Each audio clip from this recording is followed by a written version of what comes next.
Hello everybody, Doug here from 2 Plus Stuff. Today we are hanging out on this fine and glorious Sunday. Forgive me, I'm trying something different with my mic so that I can paint without being directly in my face.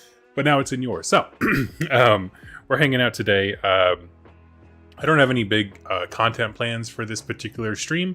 I'm going to be continuing my squad of breachers for Horus Heresy. However, I wanted to talk a little bit about the Hellsmiths of Hashut, which are the newest Chaos Dwarf faction to jump into AOS. So I'm going to be working on this down below. Just let me know if you can see and hear me okay in the chat, and I'll be jumping right into it. So, without further ado, let's jump in here. Wargamer Williard in the chat. Hey, buddy. How are you doing? I am good. Let me just get my chat popped out so I can see it at a better angle. And I think I am good. As always, Willie, you're more than welcome to choose whatever you like because you've been a fan for forever. But if you're jumping in and joining us, please feel free to ask questions, do whatever you like. As I said, I have 10 breachers here, and I've gotten most of the colors down. At this point, what I need to do is go back with the green and do touch-ups from where I missed with the washes and the copper. And then we'll add some last little details and basically get them ready so I can seal them in and finish the basing. So that is the goal for today. My new favorite green, since I committed to not using the Sons of Horus green from GW, which, I love that paint. It's a great color. It's not as accessible as their other colors. It must be like on a separate paint rack or something. Not everyone who sells GW paints has Sons of Horus green. And this one is great. It's just a tinge more green, like less, what's what I'm looking for, desaturated, I think. I got my little mixing brush here. And so I'm trying the Ghoul Green from Duncan Rhodes Paint Academy. Yeah. So we'll see. I'll keep everyone posted. I see Tim in the chat. Hey, hey, hey. I would love to know what everybody's working on today.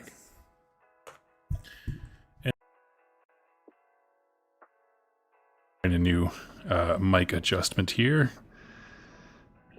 And at this point, I'm just kind of fixing up some particularly rough areas where I got a little wild with the metallics. Because that happens sometimes.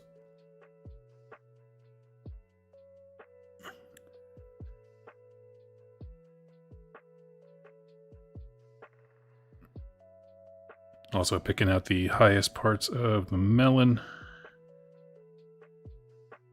And cleaning up around the hands. Those are the big important ones from this particular pass.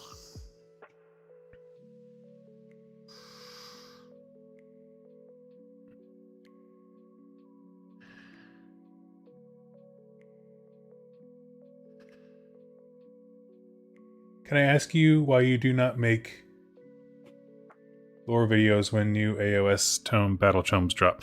I got tired of repeating myself because the Games Workshop battle tomes rarely have anything new in them. To be honest, I got bored and burnt out.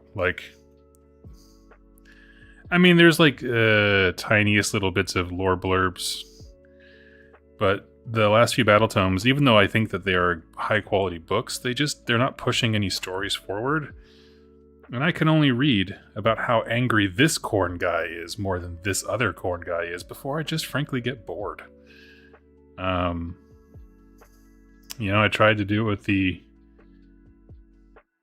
Deepkin, and it was fine. It was fine.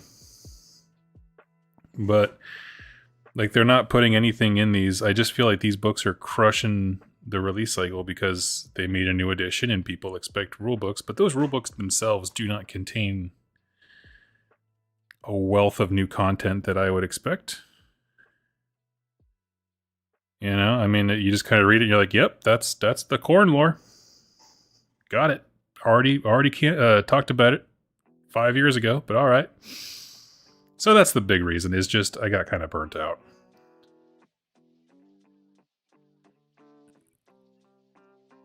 I do, however, have full plans to cover any campaign content they put out, as well as any new armies. So, like, I do have a series. I mean, I don't really know the book yet, but I'm outlining what I want to talk about when it comes to the Hellsmiths of Hashut. Am I going to do some videos on the Chaos Dwarves? Yes, absolutely. Whole bunch of them. So the way that I do my video series for like the lore weeks, which every time there's a new faction, I do a dedicated week of content for them. There just hasn't been a new army in a long time. They've just been worried about, getting the new edition out, which is cool. Of course, there's no complaints there, but so yes, I plan to do a lore week, and the way that I kind of outline those in my own mind is I look at the faction, they've previewed some of the models and stuff like that, and I'm like, what do I want to learn about? And so I do have a set of outlines going for unpacking the Chaos Dwarves that just start with like things that I want to know, and then we'll kind of expand from there, like as far as introductory information, because I was not around when Chaos Dwarves were in fantasy battles. A little before my time. So yes, I have a whole... I'm actually considering picking them up as an army. I haven't played AOS in really since the last GHB came out. But they are cool enough, at least in terms of like their vibe, their look, to make me want some, for sure.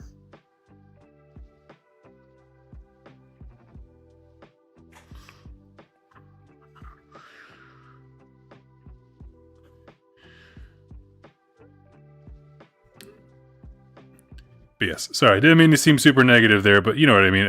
If you have to read these things analytically, the 4th Khorne unit you learn about lore-wise looks identical to the other 9.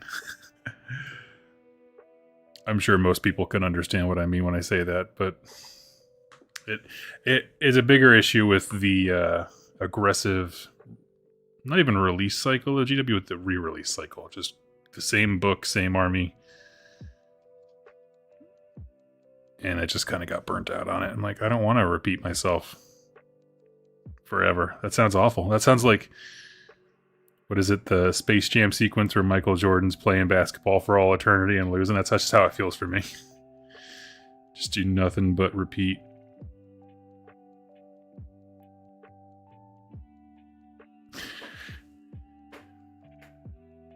Gold has a great sheen to it.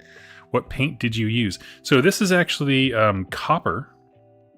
It's just cold copper by Pro Acryl, who is my favorite paint brand. They just have such a rich color. So it's just copper, and then I threw on a Seraphim Sepia wash. But thank you.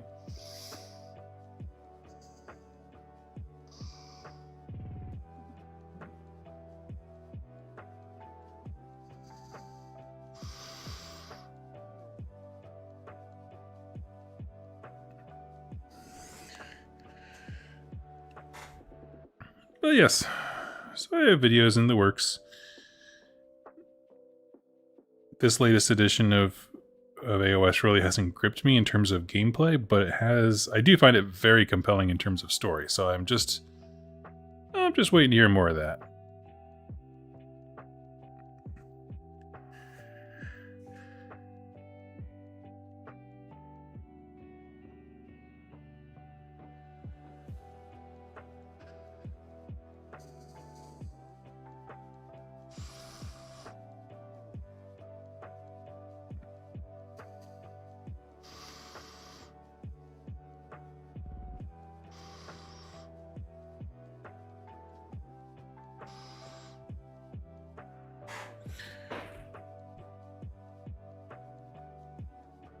Yeah, I know what you mean. I'm a main Fire Slayers player. I mostly call Fire Slayers the unwanted stepchild. Never really anything new. Gift only small stand-ins. Yep. Yeah. I get that.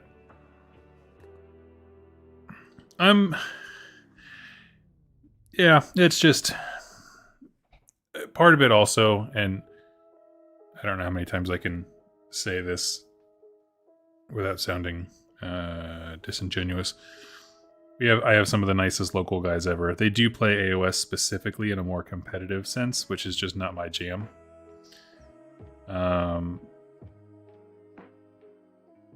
So I just go to other games locally. That's all.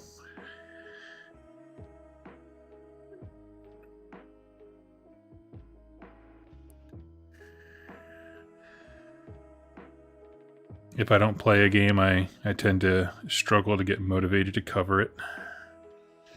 Because that's where a lot of my creative inspiration comes from.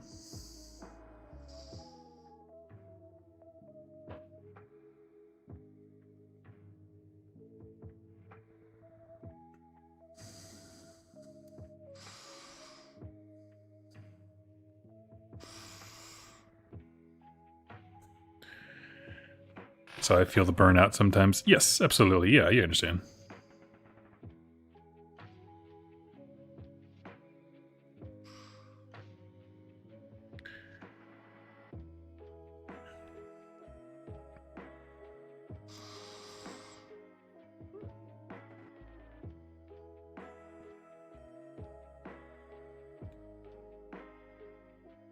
Wargamer Willie, welcome to Battle Line. Jesus, Mary, and Joseph. Well, thank you for signing up for Battle Line. I thought you already were, Willie.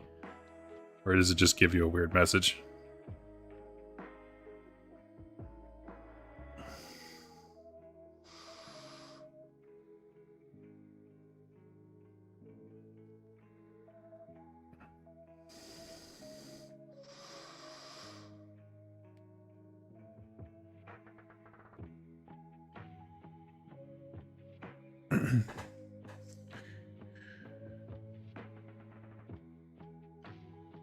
Oh no, so I had to rejoin. Well, thank you so much. That means the world to me. Thank you for taking the time to do that. And hey, you rejoined, my friend. If you got a question, ask it away.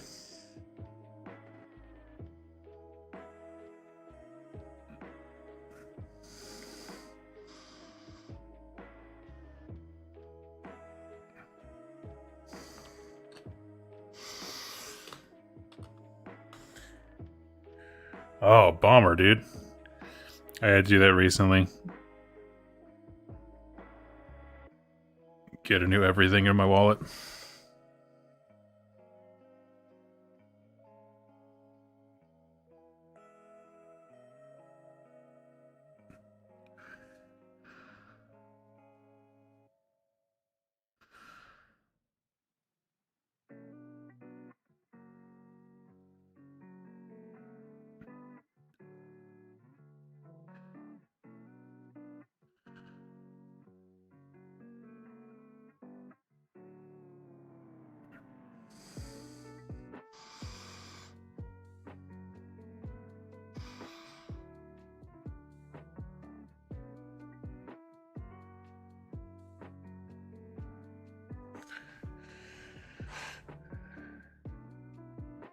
Been so hard into 40k the past while because no one is into Sigmar where I live.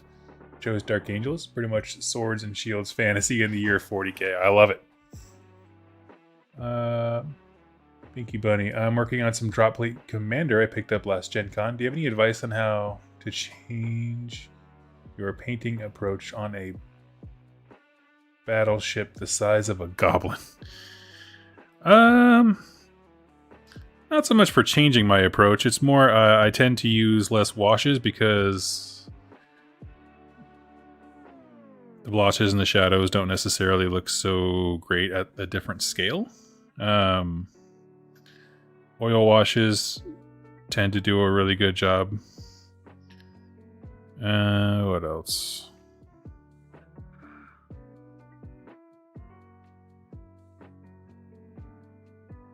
No, not really. I'm trying to think.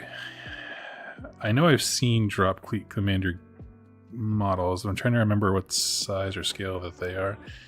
I don't think you'll run into much trouble, to be honest with you.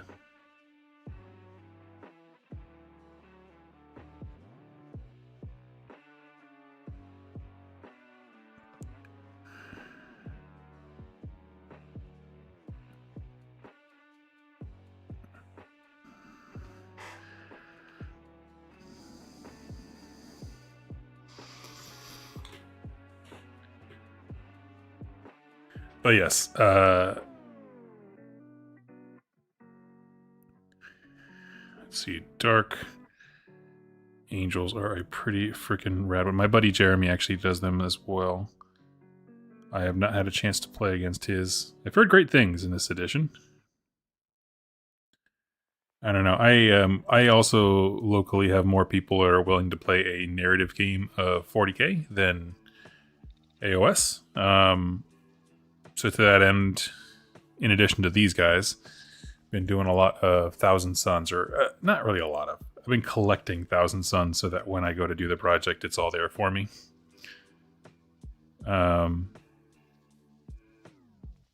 Essentially now I have one of those battle forces plus just a couple of units. Nothing fancy. I think just 2 units of rubrics and a unit of... what am I looking for?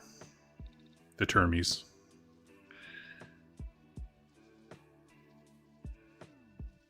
So I'm working there. I don't know. I was told there was going to be like a narrative league locally, and I was like, ooh, I don't care what game system it's for. I'll jump into that. And I'm just waiting to hear some details about time and place, and we can start more aggressively planning out the army I want to build. But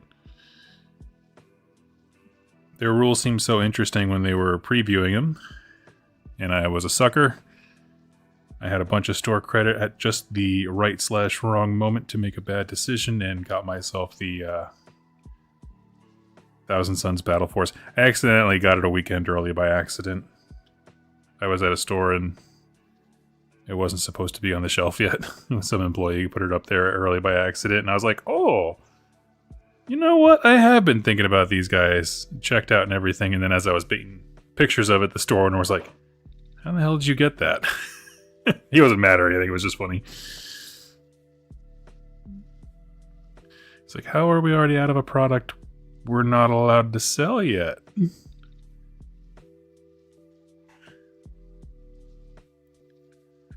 $40K narrative crowded and an AOS competitive one. Expectations subverted. I think, well, I can only speak from my own personal anecdotes, so consider this next story that. Not indicative of anything global, but I have found with this last edition, many 40k players online have been more interested in AOS as a game aspect because they just like the way it works. I mean, like the scoring, it's just a different kind of challenge when it comes to assembling your list because 40k doesn't do, objectives like in the GHB like we do, where you have to kind of tailor your list in such a way. I don't know. There's just a lot of competitive folks making the migration because the game has just grown and developed in a way that they like, which is great, which is really, really great.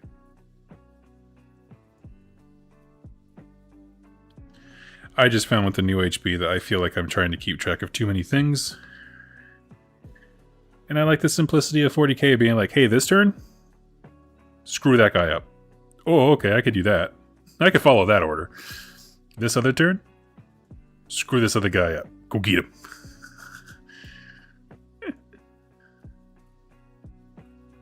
That's the kind of mission I'm here for.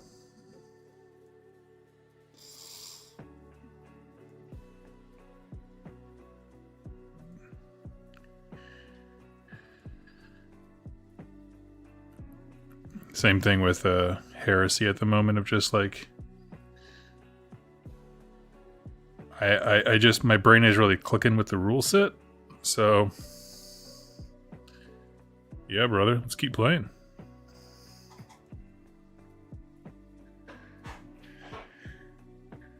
There's been a local 40k 2,000 point league going. We're on our 3rd round. I won the 2nd. Nice.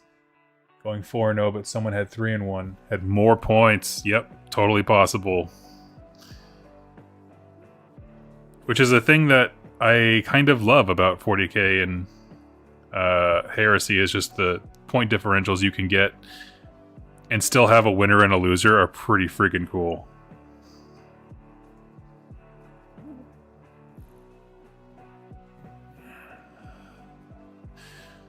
Also, I'm just rocking out to my 90s grunge but lo-fi channel. If it ever gets too loud, please let me know.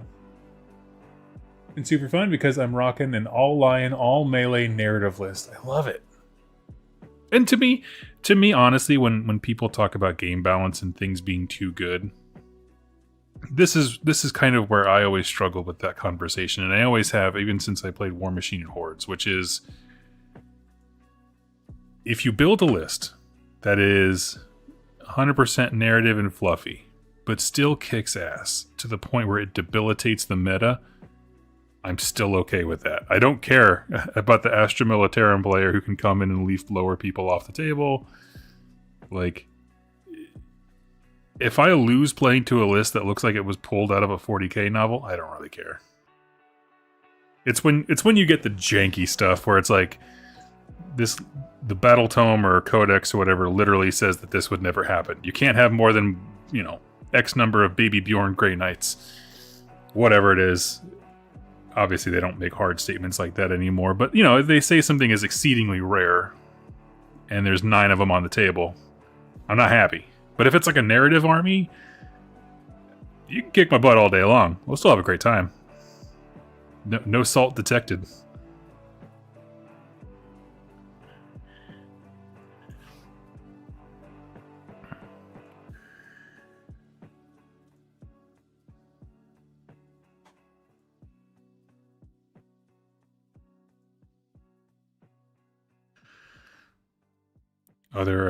Let's see what we got. I don't so much win by getting points, but by preventing my opponent from scoring. See, that's a verifiable way to win. I'm the opposite. When I play Heresy, I win by getting really high up on objective points, or victory points rather, and then when I actually make contact with the enemy, I can never kill anything because I'm mostly an infantry army, and so the question is, can you pull victory and catch up to me on my VP? And if the answer is no, I win, even though I have no more guys left on the table alive, which is a wonderful feeling. But yeah, tends to work out well.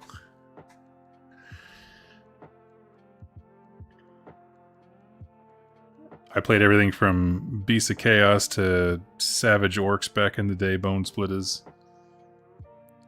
And some of those armies, man, their win condition is like the Mighty Ducks. Just fall down and act hurt hard enough to where your opponent can't get literally on the objective.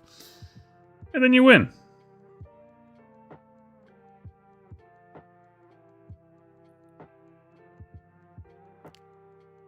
And if Gork doesn't think it's honorable, well, he can come down here and figure it out himself.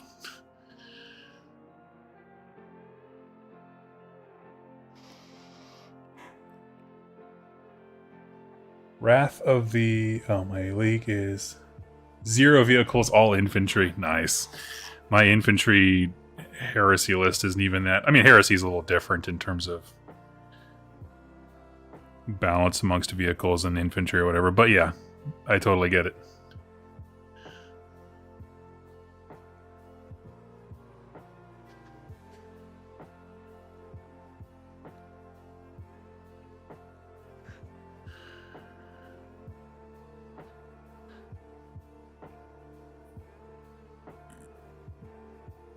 How long has your league been going on? I think, if I'm not mistaken, what someone has planned here in the greater Des Moines area is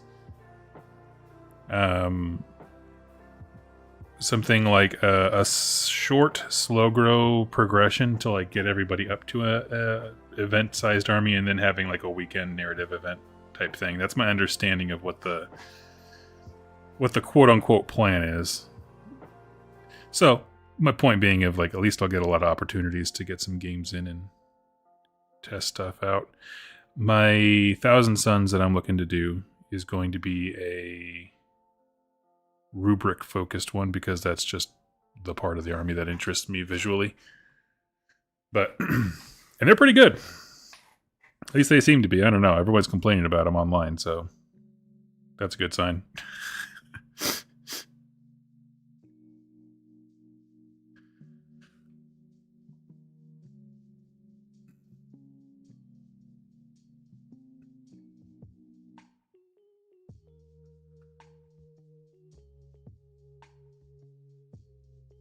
Whenever you hear a lot of salt being spilled over a particular unit, that's when you adjust your monocle and go, well, now let's see what all the complaining's about. And you take a good look at it.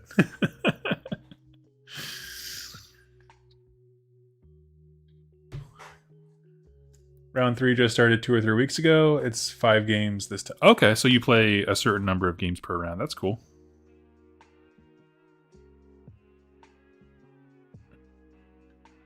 What is your list weak against? Because I know it's infantry, but that doesn't...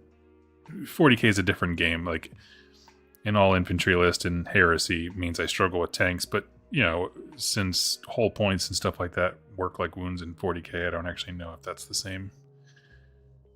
So I'm curious, what don't you like to see across the table from you?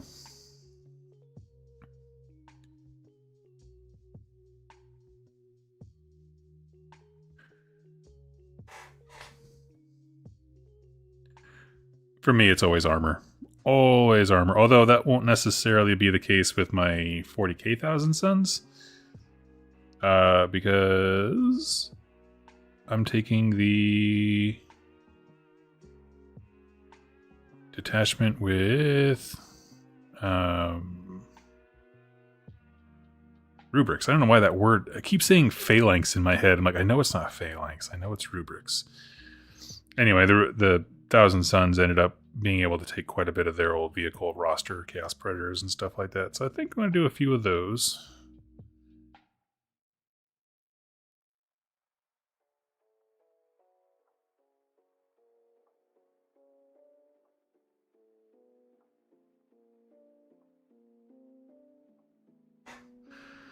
Party.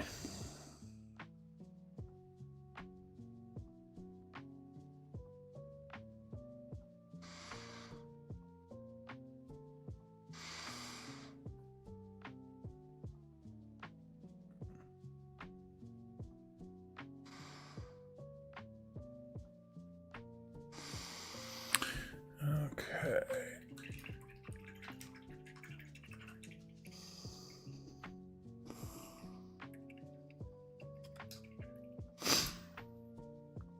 I'm gonna grab out my redheads here. Do some painting on their top nuts and stuff.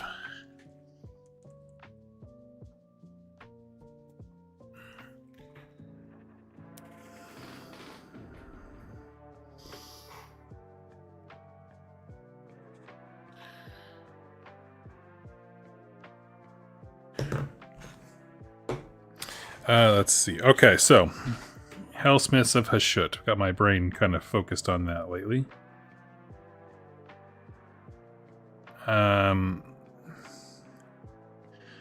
We have a few Warhammer community articles about them going up here lately. Now,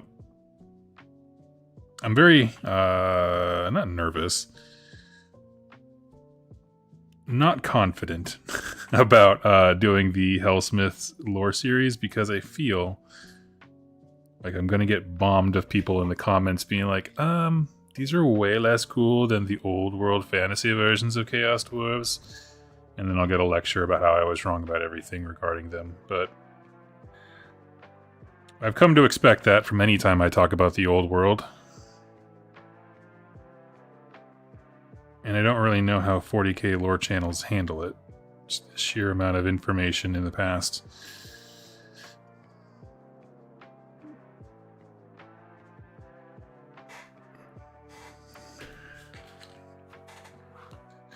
I'm all about melee. I get shot off the board easily. That's fair enough.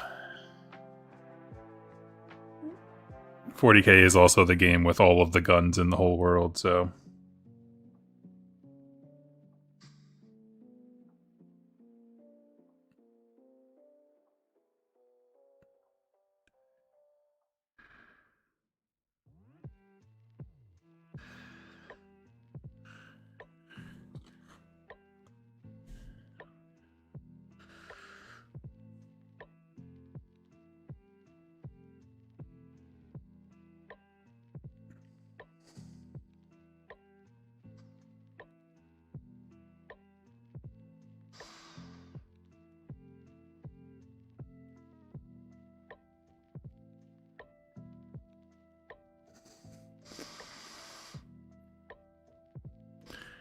I tend to be about melee in my list. I mean, like, my Sons of Horus army is all melee, but I think that's going to change for my Thousand Sons, because they don't love melee. They would much rather be sitting back and shooting with, mine bullets and stuff.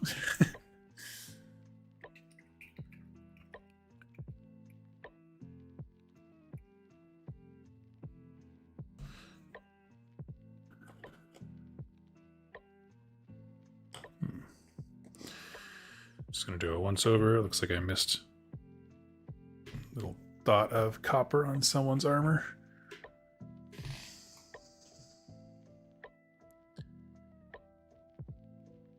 The shields, in case anyone is curious, are from Pop Goes the Monkey. He asked if I could be a guinea pig for some of his shield designs. I'm just checking the trim on the outside to make sure I didn't miss that same spot on anybody else. Because that's the only problem with batch painting. If you make a mistake on one guy, you probably made the same mistake on 12 others and you just didn't notice it.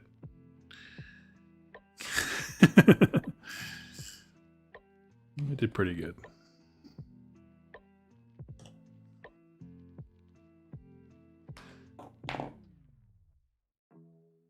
Okay, not too bad. My thing in Heresy about Melee's armies is there really is an upper limit onto how hard they can punch. I mean, it's kind of like almost hard-coded into the game with the melee weapon options.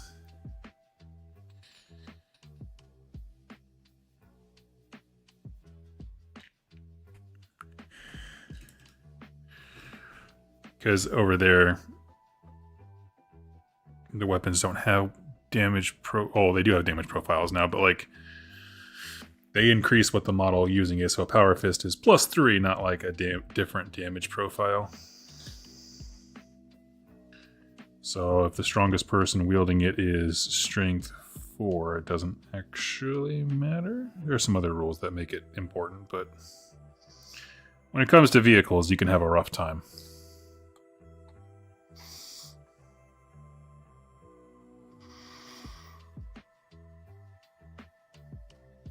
And so my plan is to let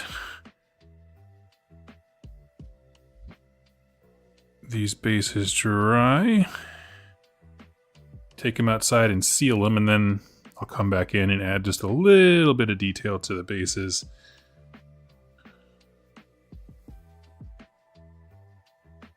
But I used the last bit of my Martian Iron Earth, and it chips pretty easy, so I kind of like to go out there and just get it,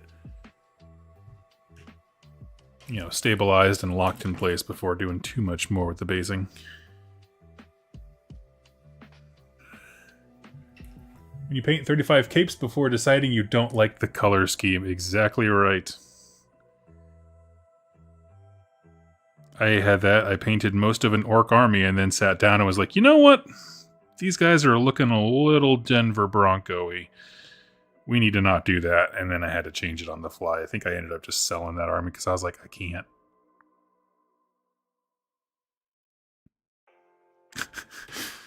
Couldn't bring myself. I wanted to have the blue iron jaw type guys with like the white dags and stuff. And then I added just a dash of orange as a pop of color. And I was like, yeah, these are some Denver Bronco looking dudes, man. Can't be doing that. Can't be crossing the streams.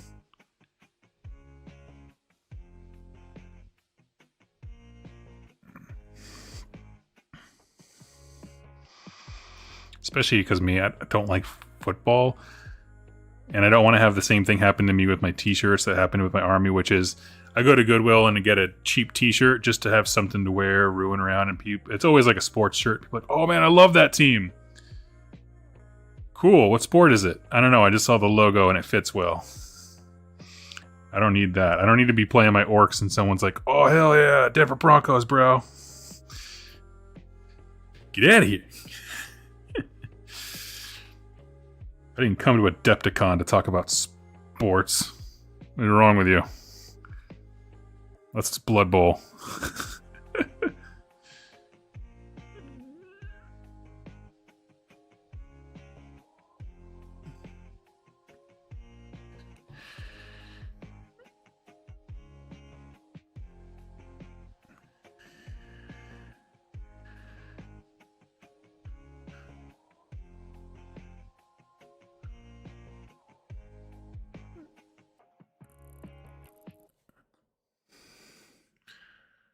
Social damage, yes, exactly.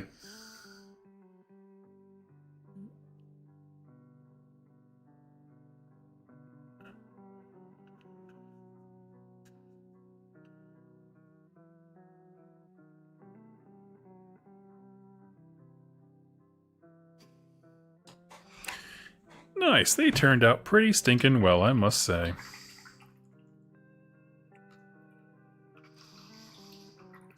Like I said, I just need to seal them. We'll throw the bases together. I'm not going to do much.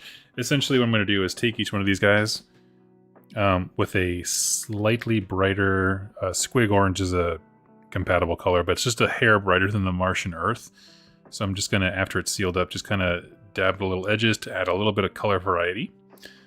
And maybe a tuft or two on one or two of them. I have some like Deadlands tufts that'll work really well, so make them stand out exquisitely. Let me see here. I need something else to work on while we're hanging out. Let me see what I got.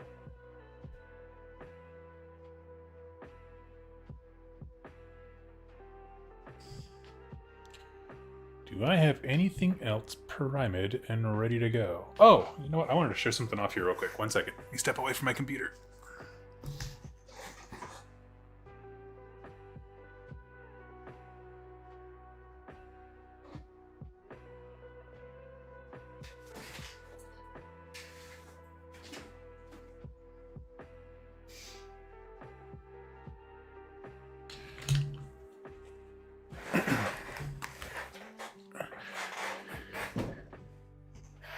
Wanted to show off a set of movement trays that a buddy sent me. These are these nice plastic ones, and then these guys are going to pop right in there perfectly. Cha-cha!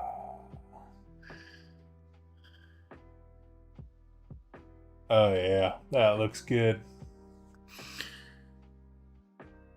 So yes, with breachers, because I want them kind of in a lockstep formation, I got something like this. Help them all walk up the field. I love it.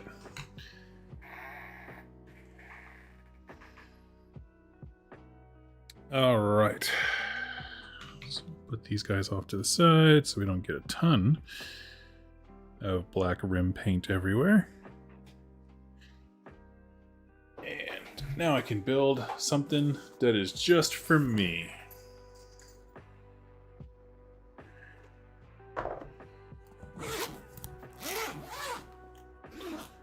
All right, everybody in the chat, take your guess. What models does Doug want to paint that are just for Doug? If you think you know me, tell me in the chat. Because I've said it multiple times on this channel, there is a way to get me to play whatever game you want. What is the way to get me to play your game? If you can throw it out there, you win a prize. I don't know what the prize is, but we'll figure it out. In the meantime, I'm just gonna move some paints out of my way. I'll give it like 15 seconds here for someone to take a wild guess. Let me just get... I don't know about you, but when I paint projects, I tend to like pull all the colors out I need over time, and then it's just like a mad dash to put everything away at the end.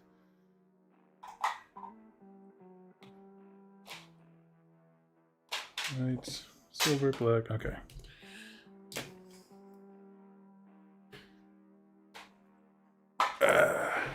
No clue, but I'm guessing orcs. You are incorrect, my friend. There is only one truth, and that is the Mothman. The last time our local... We have a store locally called Mayhem Comics and Games that does like a... What do you call it?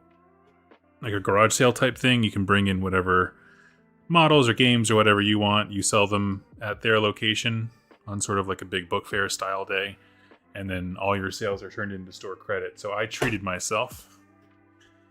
I got the entire Mothman faction, which is these 3 boxes. So it's a sum total of 15 dudes. And then last Adepticon, a very kind viewer of the channel came up and gave me this guy, which is the Gator Claw. I have been meaning to build for forever and then got swamped in contracts. And then to fill out my roster, because I needed more enemy variety, I was really lacking. I grabbed some stingwings because I hate these things in the video game, specifically 76. I hate them. They are the actual worst thing ever. So, while we're just chilling, I'm going to go ahead and just build out some of these things here. I'm going to start with my Gator Claw, because he's been in the box for a while.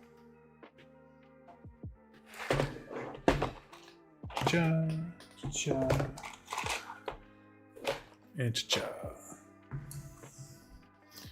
Yes, I have said multiple times, the easiest way to get Doug to cover your game, if you're a game company, is just have the Mothman in there. You just gotta have the Mothman. He's just the best. Ooh.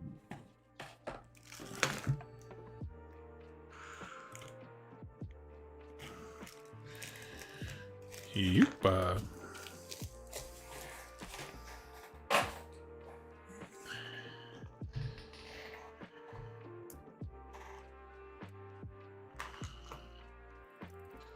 He doesn't seem like he's many pieces individually. I will give him a little scrub and a wash once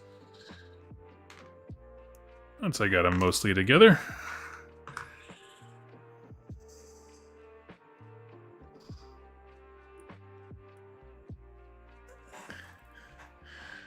Dinosaurs with guns. I like that answer as well.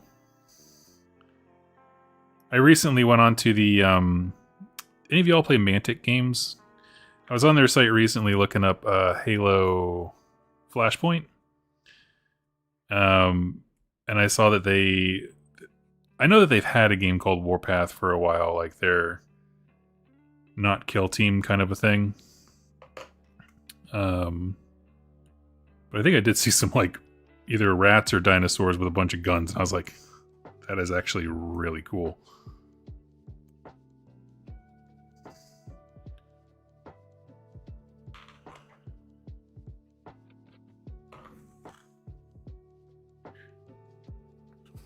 Just kind of wiggling them around to get some of the flash out of here.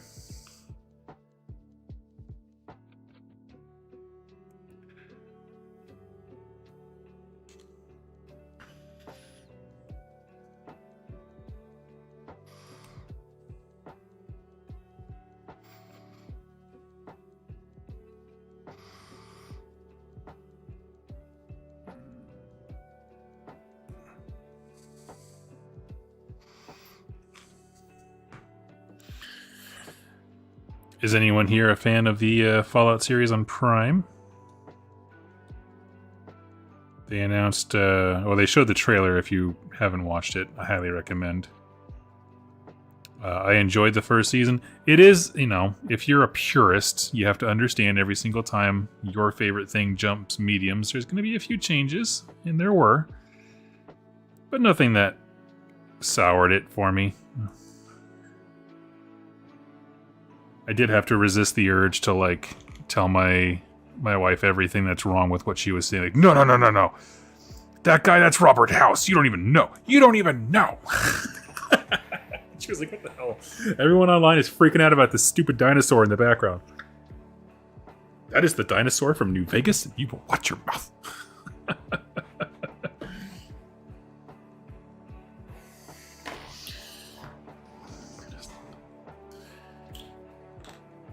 So yes, that's fueled many a discussion in our house recently, is talking about the important scenes in the Season 2 preview.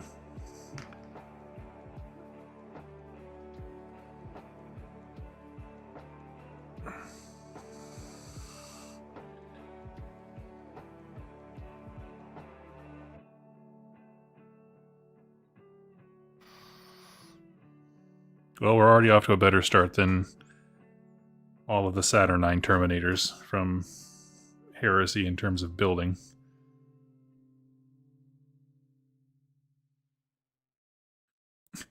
Meaning that things are actually sticking together roughly where they should be. Mother of God. Oh, okay. I didn't even see. It's kind of hidden into the design of the... I was like, how in the hell are these legs supposed to work? One goes here and then one actually goes up here. I didn't see this one in the swirly design of the base.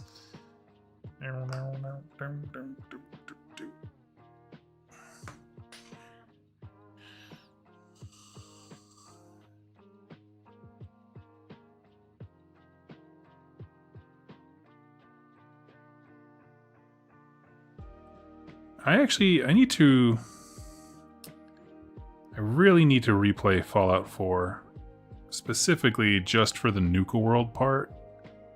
Modifius, who makes these guys, they have a whole kind of kill team-esque game. It's much more PvP than Wasteland Warfare, but it's set in Nuka World, and it's just I missed Nuka World when it first dropped. And so I've only ever, like, seen or played portions of it.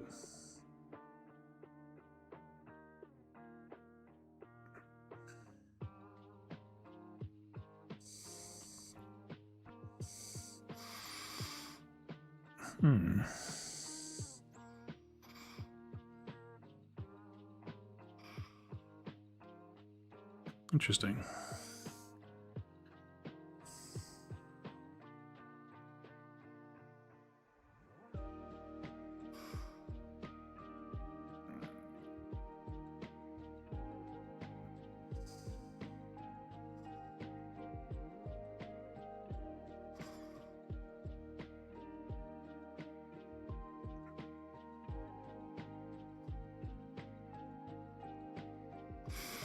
Oh, got stuck to my finger. Hold on a second. Once you start getting other limbs stuck to your fingers, then it's time to stop and take a break. Let stuff dry.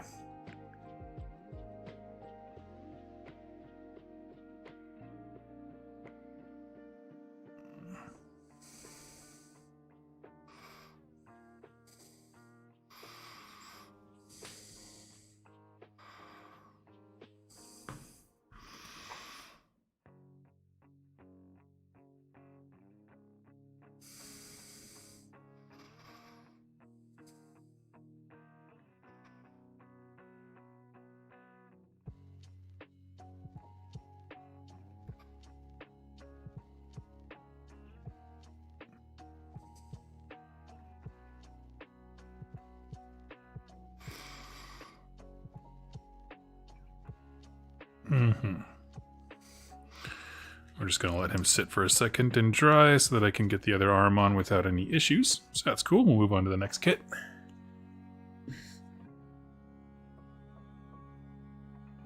And let's see. Next we have... Let's knock these sting wings out of the way. They'll go real quick.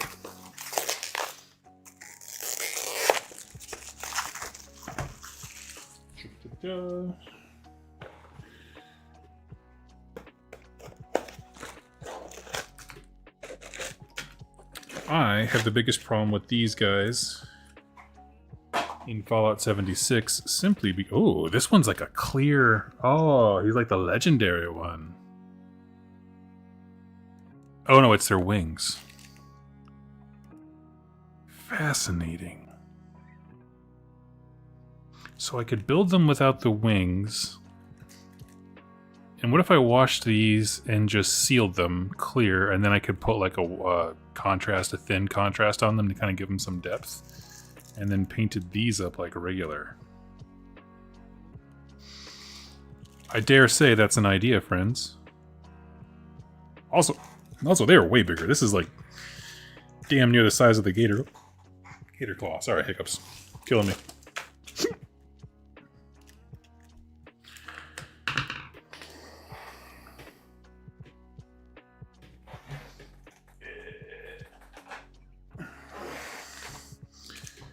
Ah, yes, here's my heaping piles of dung that they're all flying off of. Good to know, good to have.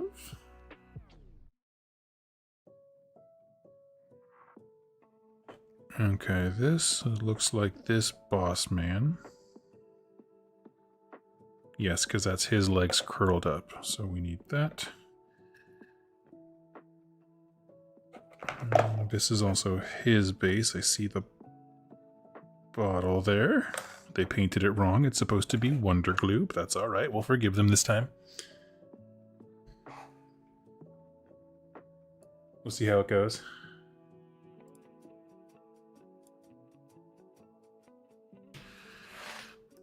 Okay, just check on the chat. If anyone has any topics they'd like to discuss, please let me know.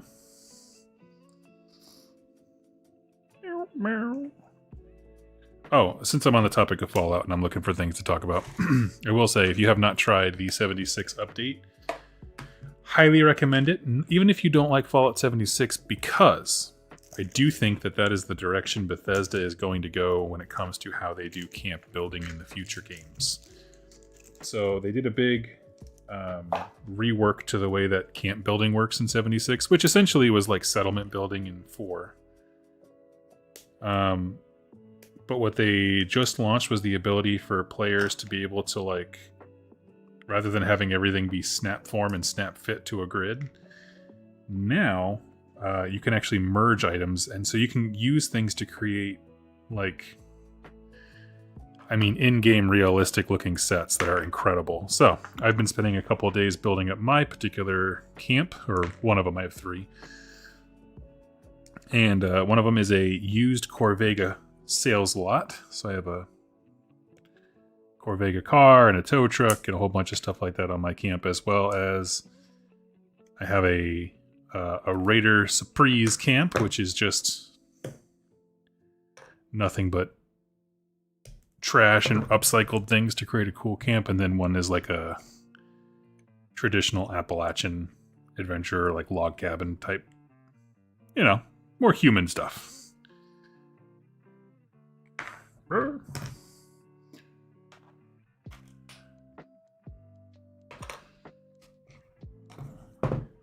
But I do recommend it.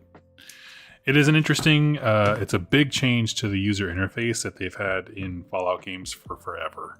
And that's in a good way. I think it's a good change. Cool, so that goes there. I think that goes with them. He's the one on the ground, which means he is the dingus on the second pile of turd.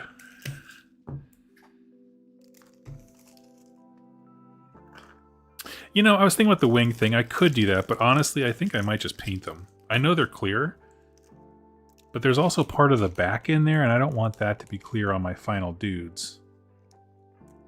And I don't really, I mean, I'm happy to paint the wings. I have tons of color shift paints and stuff like that, so I think I'll just build them.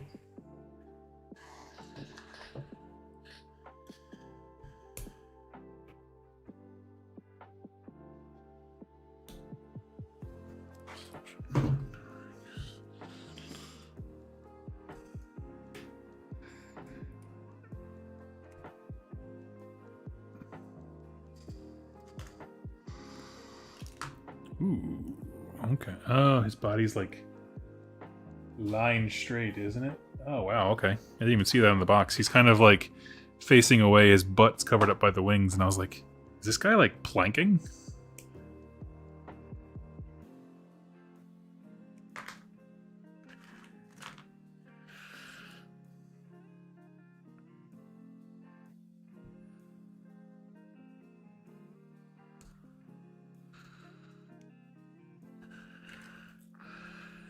And then we have a collection of gross bug heads for everybody.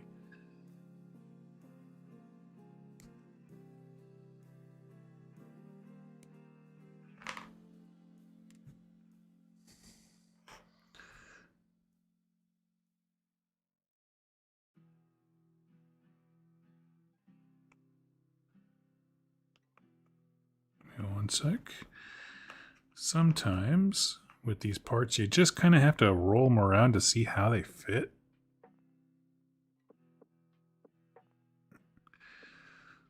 Which is far from everybody's favorite way of doing things, I'm sure, but it be what it be. Okay, let's start.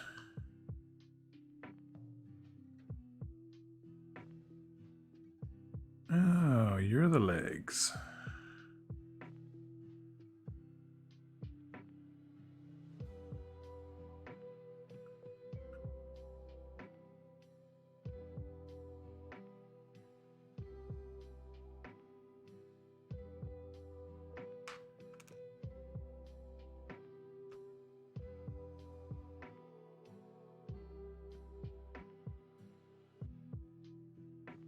I see. So they go here, and then this goes up into the torso.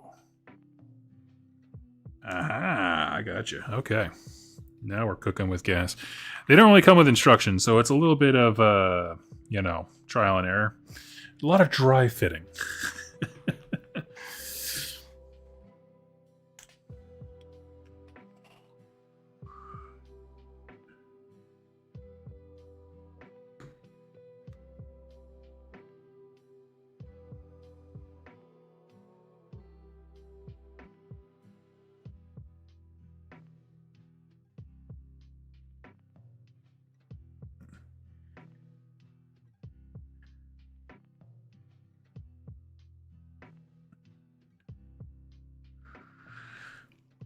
Nice. Most important thing to me is just lining it up so that the legs don't look like they are out of place once everybody's glued together, which I think we're doing pretty good on. If anybody has any questions about Fallout or whatever, I don't know, I'm happy to answer. I love this game. If you have not played it, Fallout Wasteland Warfare by Modiphius, it plays, once you get used to the rules, like an analog video game. And I can't say that enough. Like, I adore this game for that exact reason. Oop. Now here's the problem with every bug model in existence. Breaking antenna.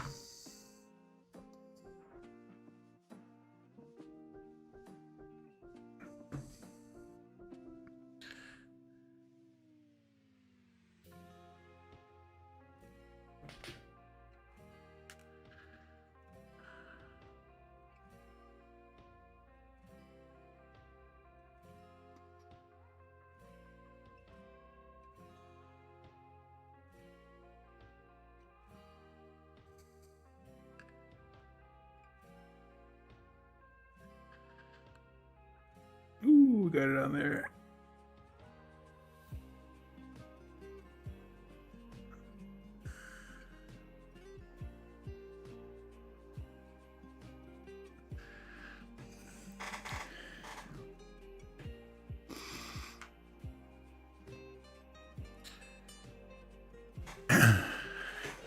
I'm probably going to check out the show. I played all the games, listened to hours of lore videos on YouTube. Might as well add the show to the list. You know, it's a great... if you know the background and you know the lore and you're willing to just kind of like see how somebody else translated that onto the screen, I think it's a good one. Is it like going to redefine everything you love about Fallout? No, but it is fun. I rate it fairly highly.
Bugvis.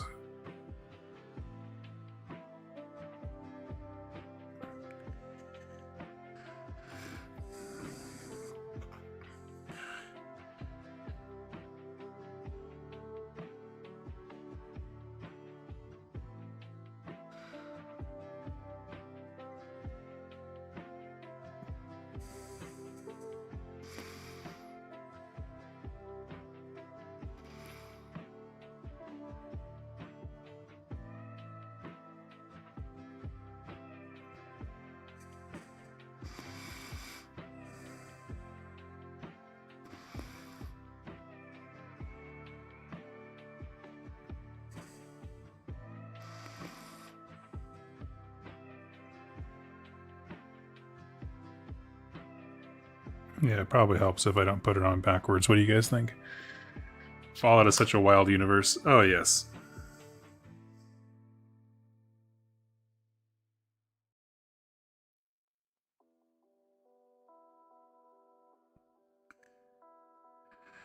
Yes, I've always loved its ability to kind of go from legitimately interesting sci-fi questions to, I don't know, references to popular post-apocalyptic movies, straight into this thing makes my dog's brain go into a robot, and, you know, all the kind of weird science crap. I love it.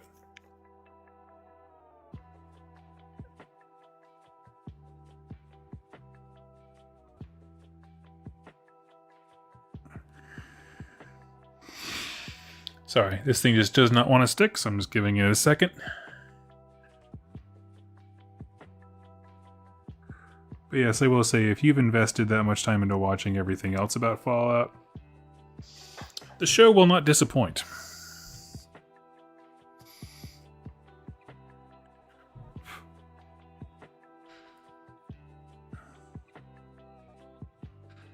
And the same company, Modifius, put out a role-playing game that was, I think, been quite popular.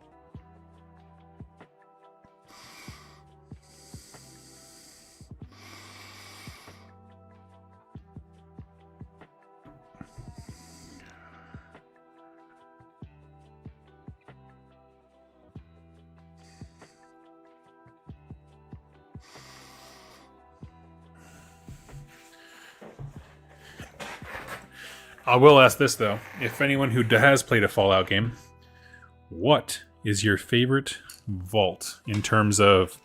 It could be a lot of things. It could be either the ridiculousness of the experiment, how you felt walking through it. I'm terrible at remembering the numbers. I'm just going to throw that out there real quick. However, the vault in Fallout 3, where they got a bunch of musical geniuses together and then tortured them with hidden audio waves to see what they would do, is probably the meanest thing ever. And there's a lot of mean things in Fallout. I mean, they're not good to each other. But that one to me was the most compelling of, like, just motivations to do stuff.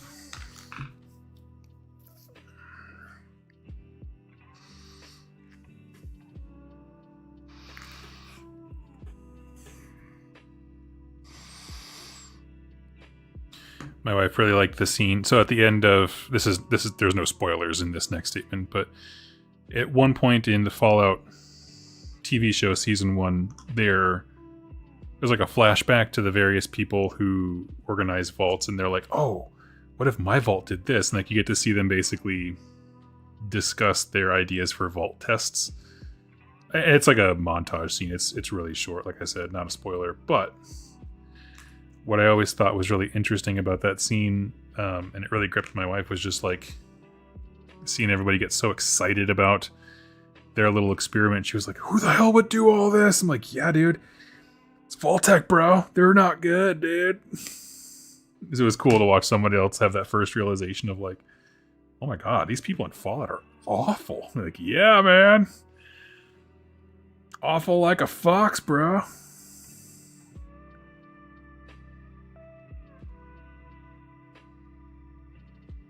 Oh, I like him.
I missed a little nubbin here in construction cleaning.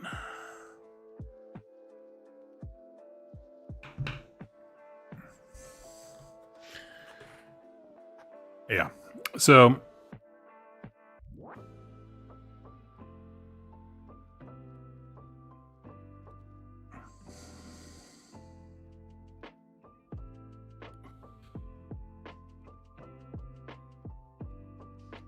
does anybody else have any big projects coming up for your particular army? Big expansions, anything like that? I paused on expanding out my my Stormcast Eternals just until I get inspired again by other projects. I seem to have misplaced my green stuff.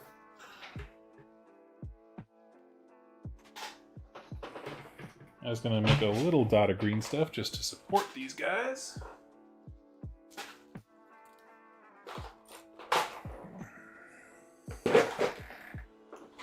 Oh, no.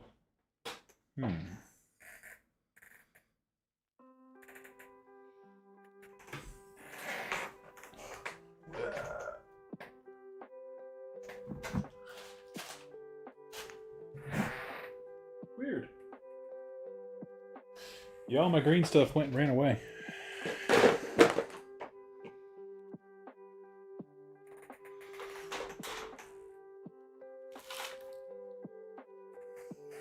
All right then.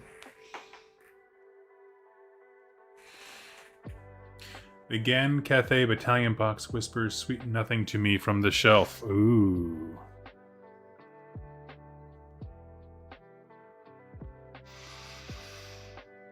Grand Cathay Battle Force.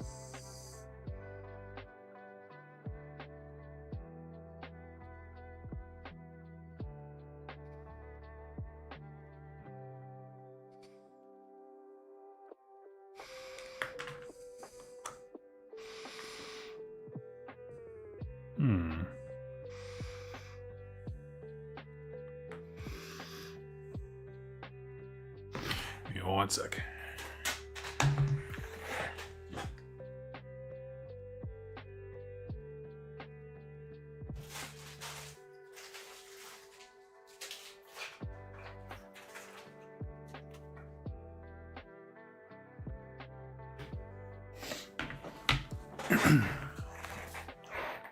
It was right where I left it, which is the last place I would ever think to look.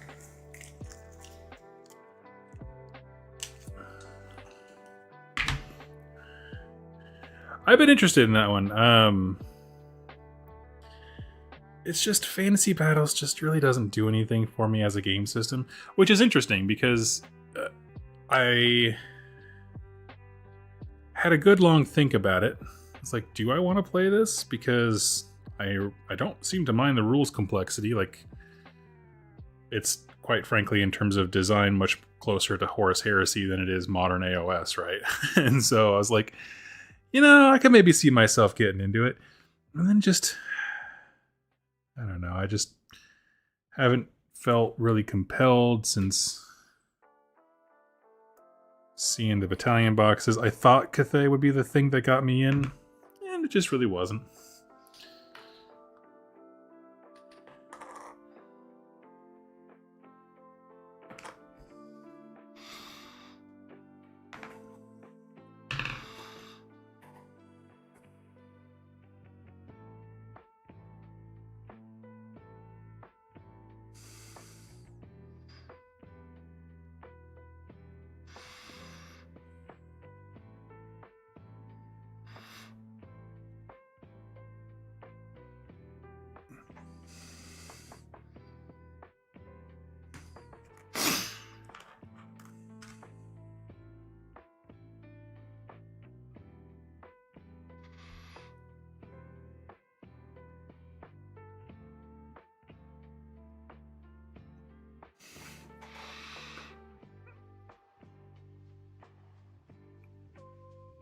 Nice. Second bag built.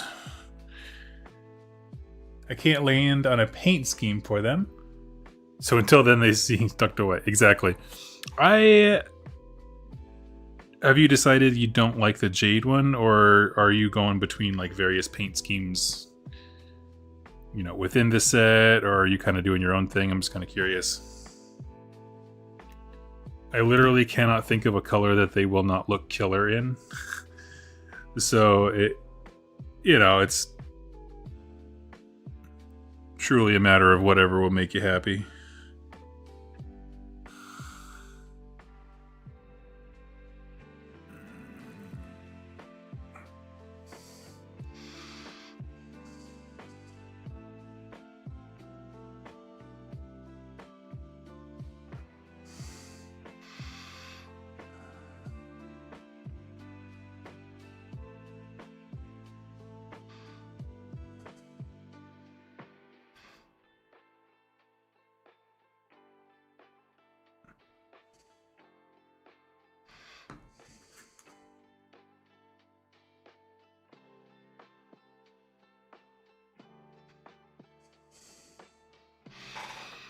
Nice. Only lost one antennae amongst all of them. I'm going to call that a win. This is some thin little dudes. And now that I went and broke through my laziness apathy threshold, I can put this last arm with some green stuff back on our croc.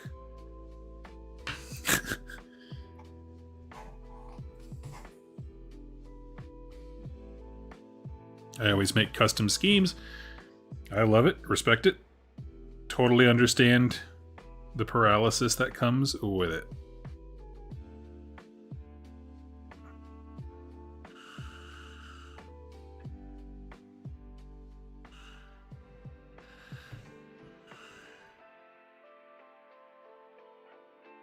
I don't know if it was in the book, but I saw somewhere online someone do a yellow scheme, and I just thought that was so stinking sick looking.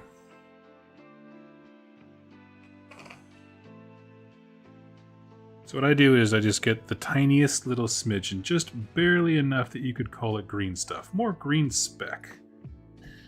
And I just take that little speck of dust, put it inside of the hole, and then we can push our guy down in place and he will be completed.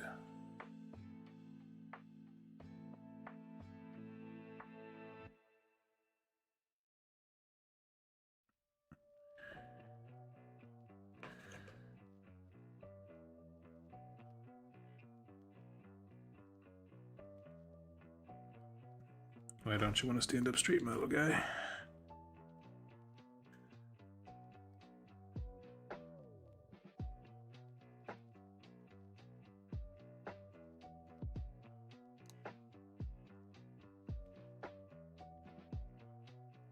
There he goes.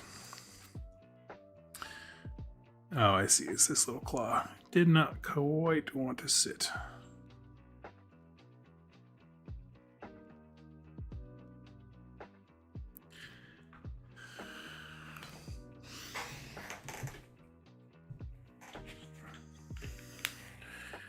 Ooh, okay, we're crushing through boxes. Good.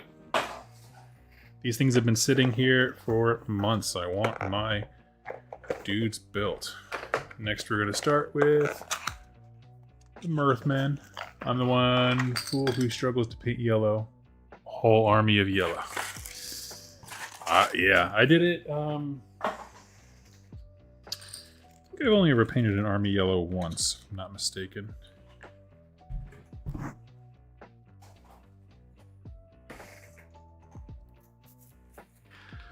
So, we have... This looks like our big Mothman. So we have a Mothman and then two Mothman bebes. Hatchlings, rather.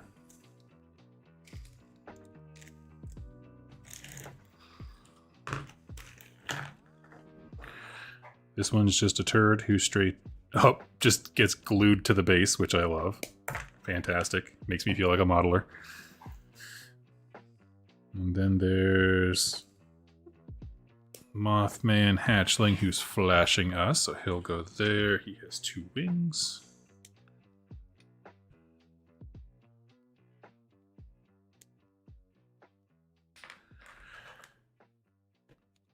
But yes, I understand what you mean to struggle with painting an army. And I also know what you mean by being the kind of person who signs up for projects that you will immediately regret.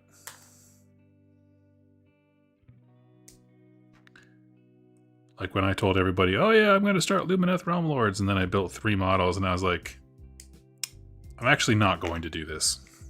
This does indeed suck dick, and is awful.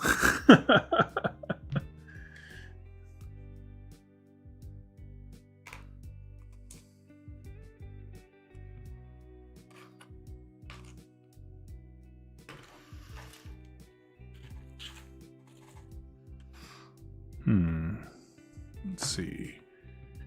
You. You.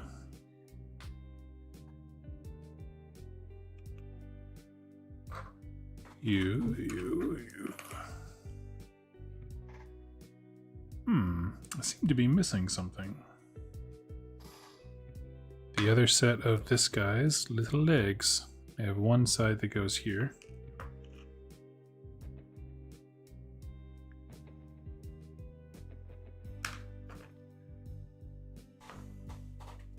Maybe it was on one of the... Yes, one of the sprues I tossed off to the side.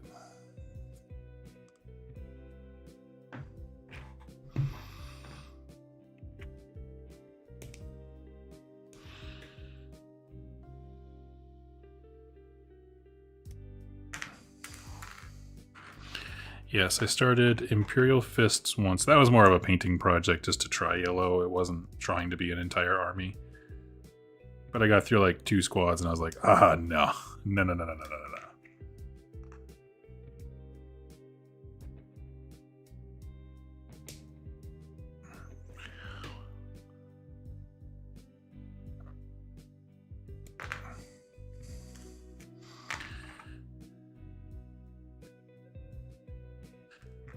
What is a paint scheme that you started and then regretted almost immediately? I already talked about mine, the yellow, but also the Denver Bronco Orcs. Trying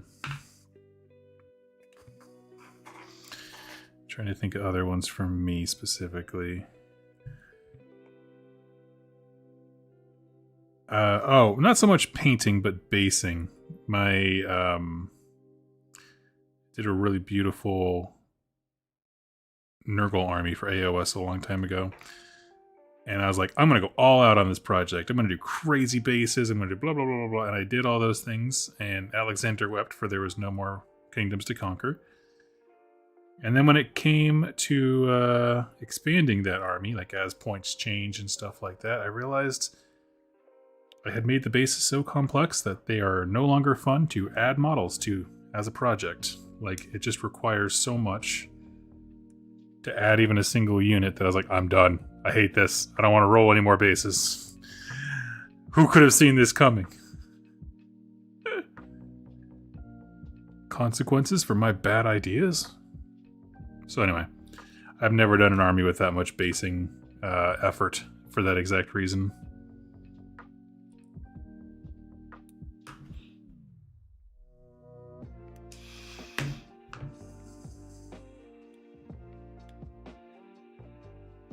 And I'm sure it was some of my best work, but I was just like, it ceased to be fun, you know? That's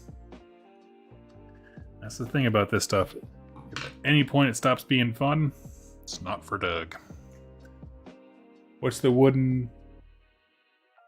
Was it the wooden planks boat theme? Yes, it was. That was them.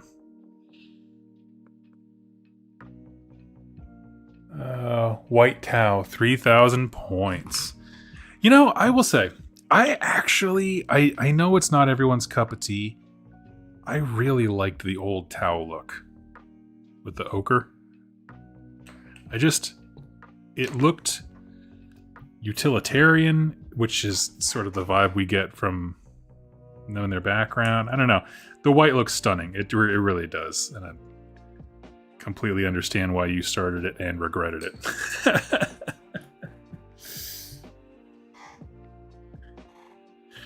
But yes, Wargamer really, it was the Nurgle one on planks. I had a whole theme around Gut Rot Spoom invading force, and it turned out, it did. I mean, it was a great little project, but it just was a bit too much hobby-wise for old Doug. Plus, I mean, I'm like a bird. I fly away, right? We all knew it wasn't going to take much for another army to turn my head.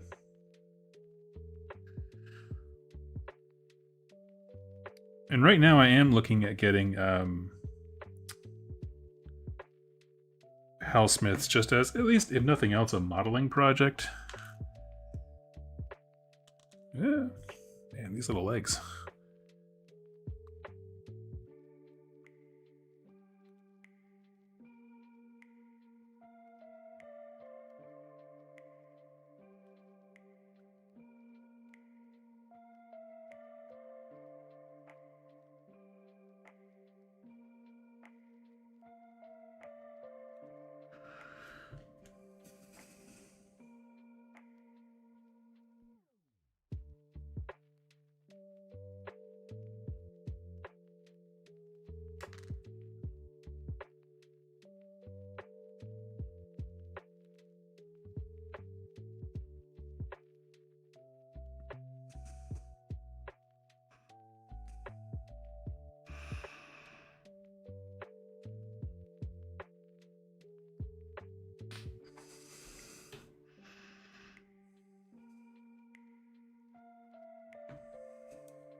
Cute little head.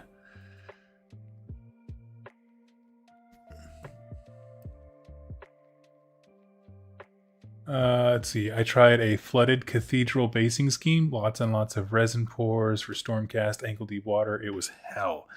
That sounds like hell. I bet they were really pretty. Did people call you crazy before, during, and after that project?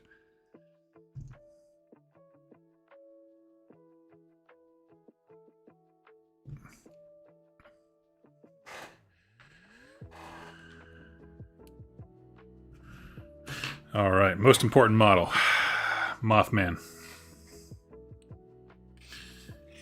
Hatchlings are great, but the Moth himself, king.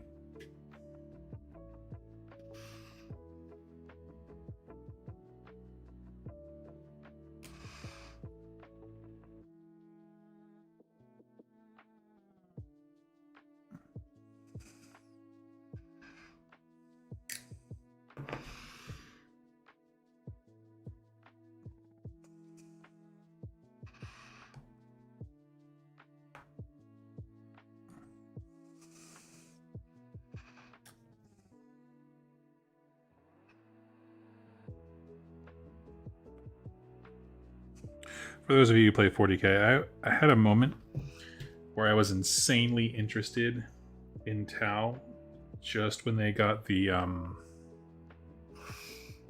oh dang, what do they call them? Breacher squads? The Tau with shotguns. Because I just loved the idea of a shooting army. And everyone expects you to be standoffish, and then you just roll up with a bunch of shotguns up close range. Anything that disrupts expectations, I'm like, oh yeah.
Oh, yeah.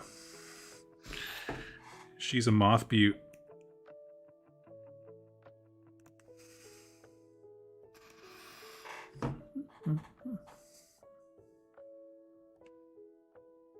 Haha, yes. I just got the little nose.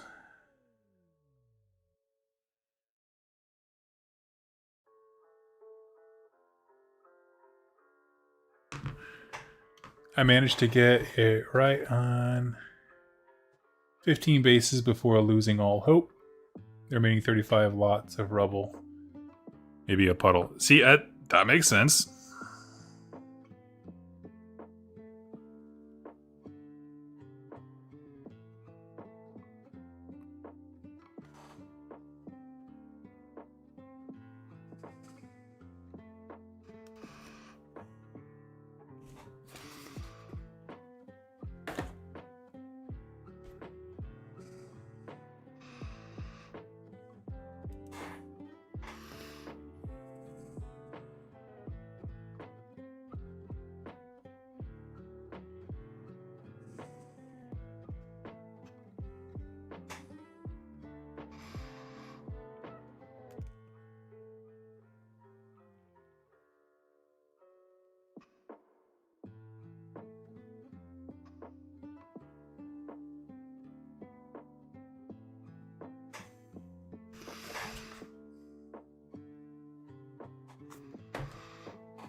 Hi, Doug. Nice to see you. Hey, hey, hey. Thank you for popping in and saying hi, friend.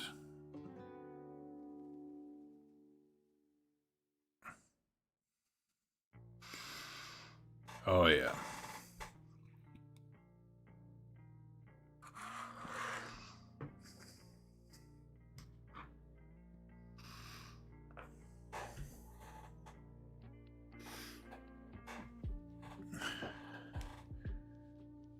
If you are just joining me, we are listening to 90s grunge but lo-fi, and we are building some Fallout Wasteland Warfare, specifically the Cult of the Mothman, which is a combination of my spirit animal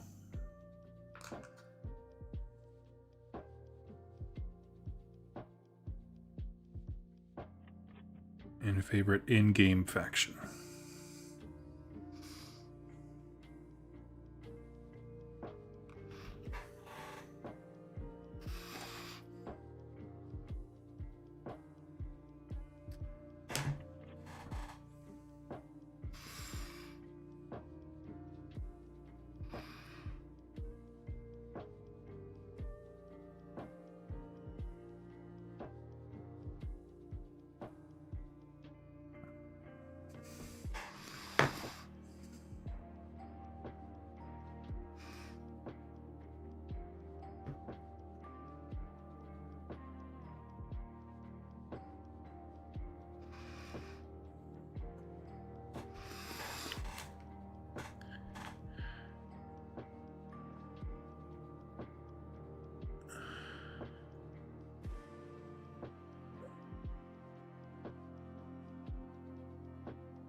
The lion is absolutely Peepaw.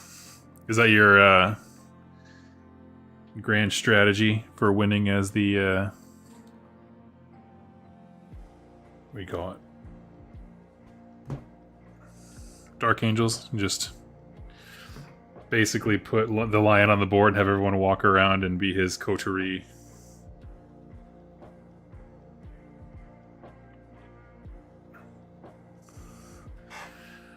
Yes, Dana Mothman, baby. Big Mothman man. I love it.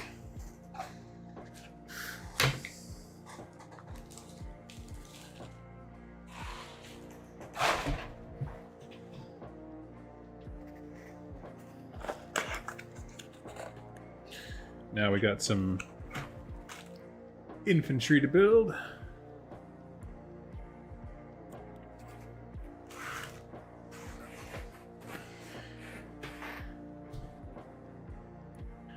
He either wins me the game or I lose. See, that's the way to do it. That's basically how I do my list building as well. What's your list do? Exactly one thing. If you can beat it, you win. That's it. There's no other way around it. Can you handle this? Yes. Okay then. Well then, I will buy you a beer, sir. To your good health.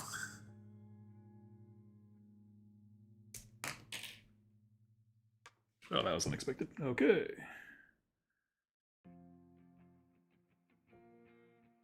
This looks like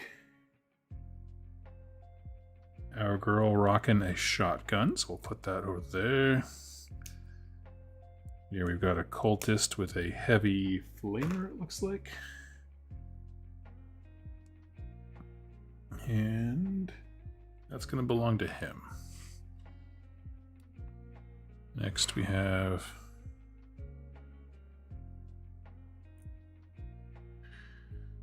this is Shotgun Girl. So we got those two. I'm just kind of completing the models in terms of their bits before I start assembling. This is our Prophet, or Cleric, whatever you want to call it.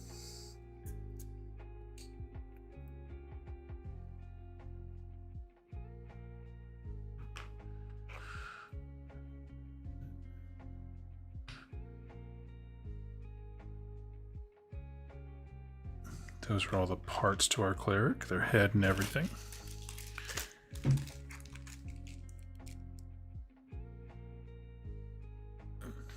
Man, it's swinging D, all game or dead turn 2. Yep, that's the way to go.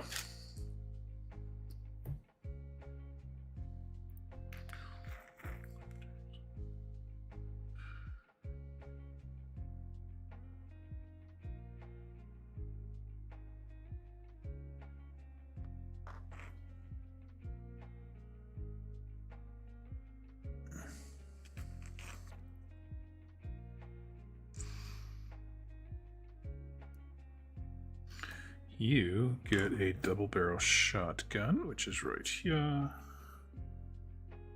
I just have the box art off the side of the camera that I'm lining things up to.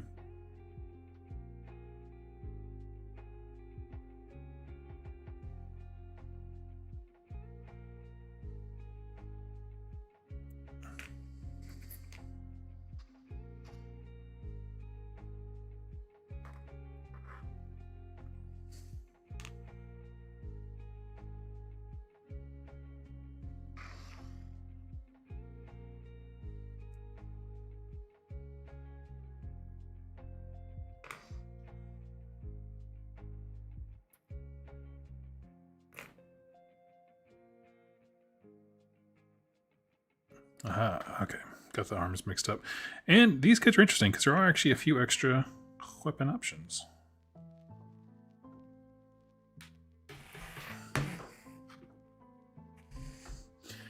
He has his weaknesses and they are glaring, yes.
Love it. Okay. That went together pretty quick and easy. Almost too easy.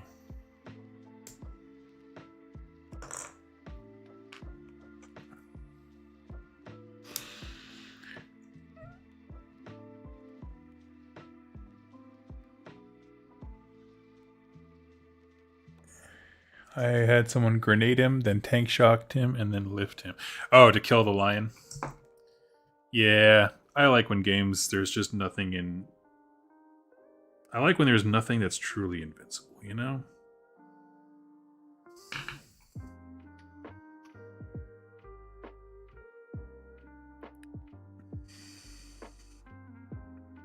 Mainly because it makes gameplay, like, as a war game, more exciting.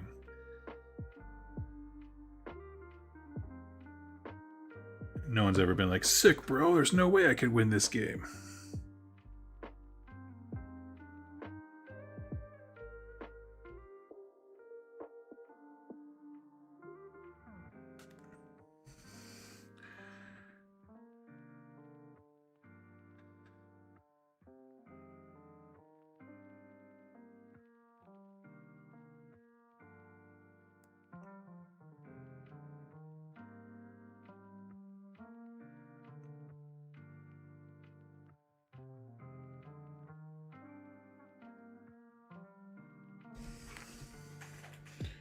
Kind of an awkward little spot. Needs a dollop.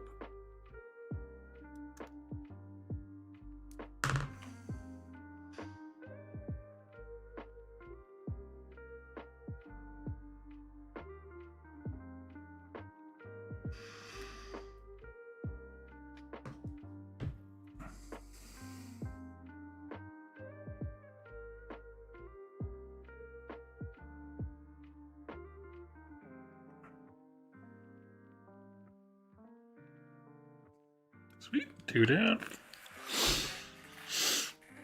Yes, so I have been told that when it comes to 40k for my 1,000 Suns, as we were talking about earlier, obviously we're playing more narrative stuff, but I do think factions like 1,000 Suns, well, Dark Angels for that matter, where you have a small army and there are some named characters that would reasonably be at a lot of their battles. I love that stuff. And so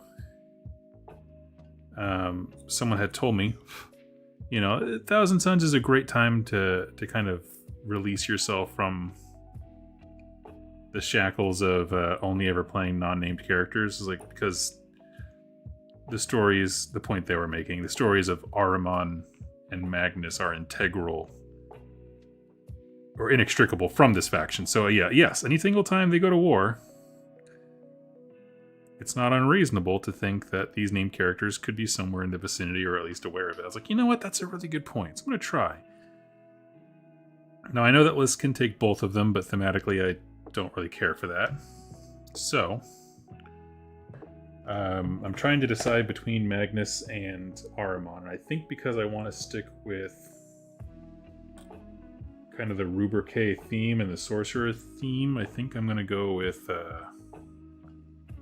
Ahriman. Just being another Marine in armor.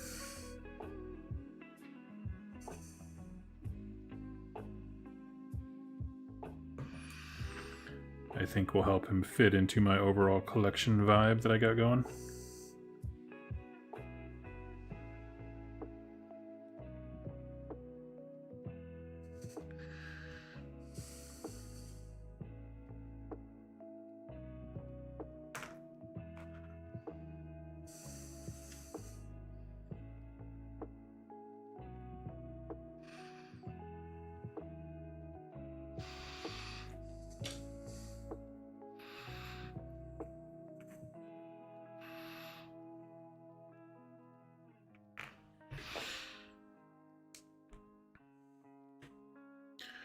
What other army would have 15 Deathwing Knights other than the Lion's personal? Exactly, yes.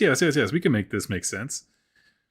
As opposed to when I play some factions, I'm like, okay, for real, of all the Flesh Eater courts in all of the realms, why is Usharan always here with this one. Like, trying to like come up with my little army list. I'm obviously not crapping on anyone who likes named characters, but it was just like for me, moment of like, this is actually hard for me.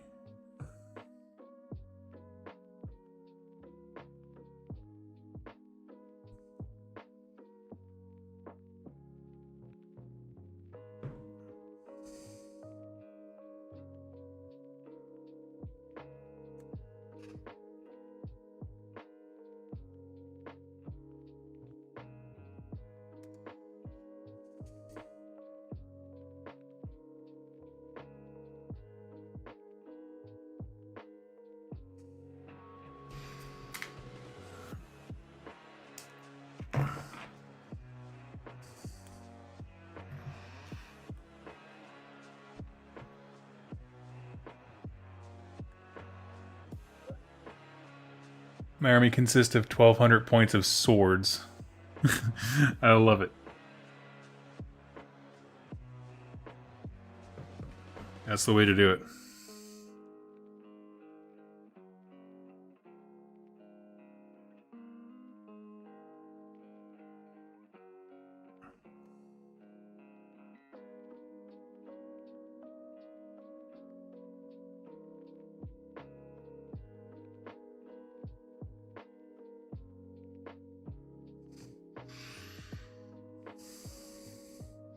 He was supposed to have a sword in his hand, but it broke, so I'm just going to have him be pumping his fist in the air.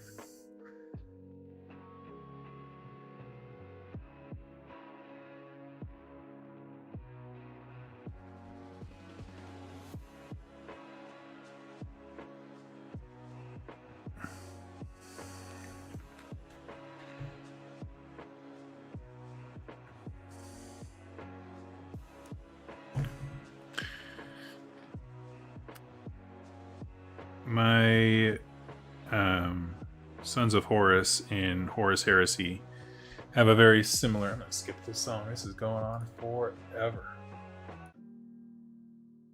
Good lord. Very much the same impression, which is just... It's harder to shoot me if I'm up your nose with a sword. So deal with that.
Okay, we'll throw on our...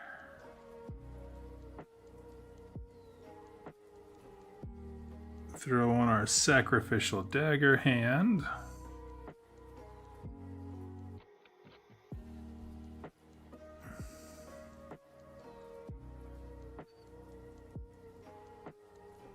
And we'll grab the other hand that I just lost for a split second, but have refound.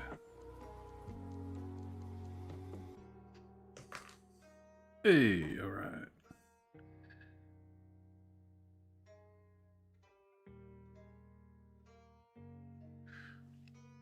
Oh, I love him. Actually pinged my way around the board. Oh yeah. See, that is a that's just one of those things that you only know from playing like a lot of Warhammer, is this idea of like pinging between units, so that's rad.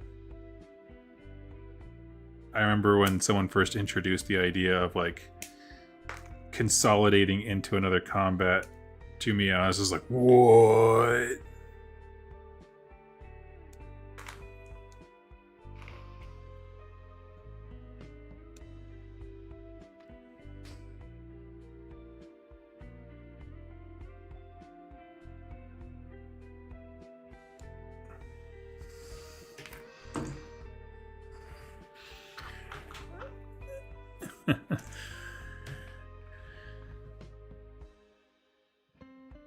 The first time I found out in War Machine and Horrors that you can charge your own guys back in the day. Just like, what the hell, dude?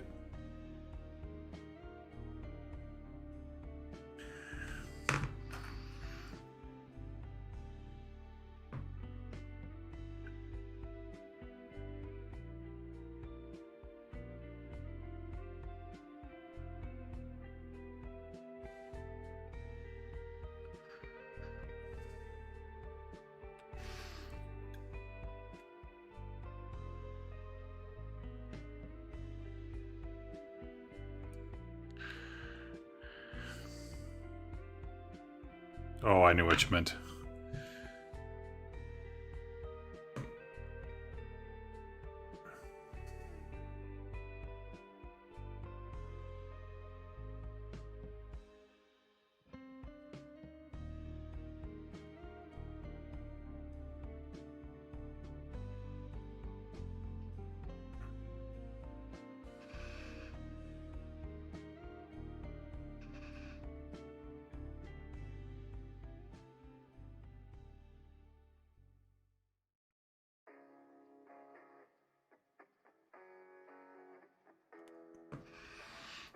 This is my last one. Oh, it sure is.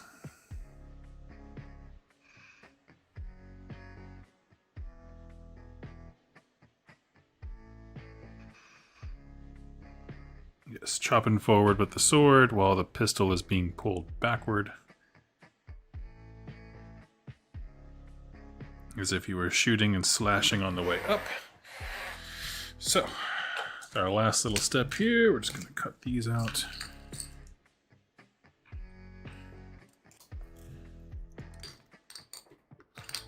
This is a random question, but in case anybody has an answer for me. Does anybody here have a favorite office chair? Because mine needs a replacing. And I need suggestions on a good quality one that can handle a big guy.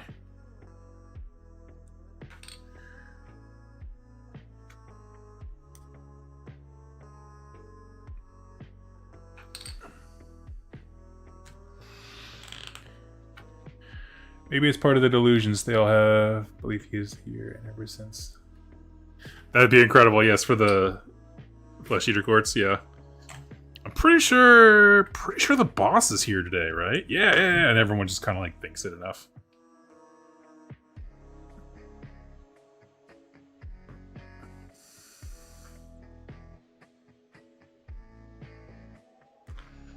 Oh no, he was too fresh and I picked him up.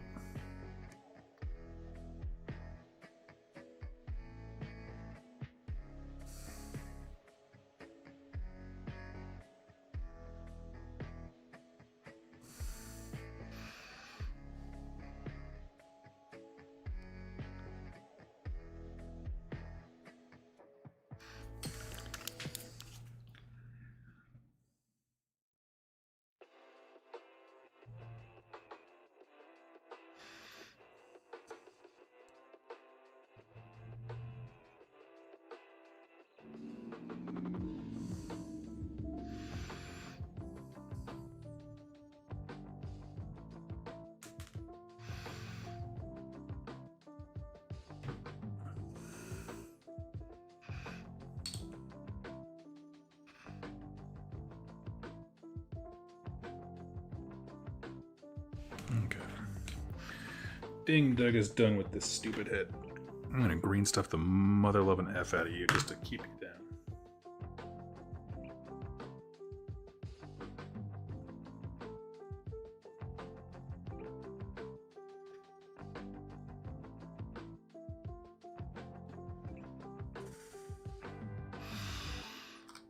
Done.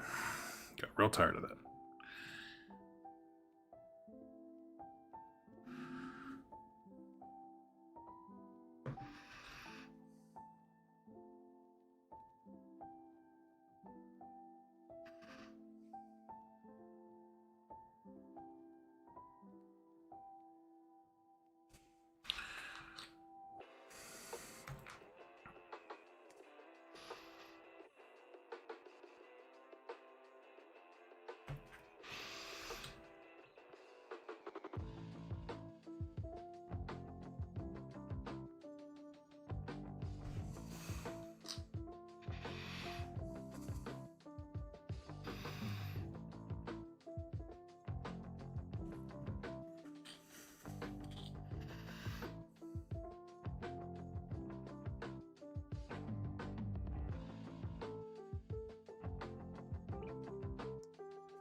Boom, look at that. We got 6 cultists. 2 Mothmen, because it's 1 and 2 halves. And 3 bugs and a gator claw. All donezo.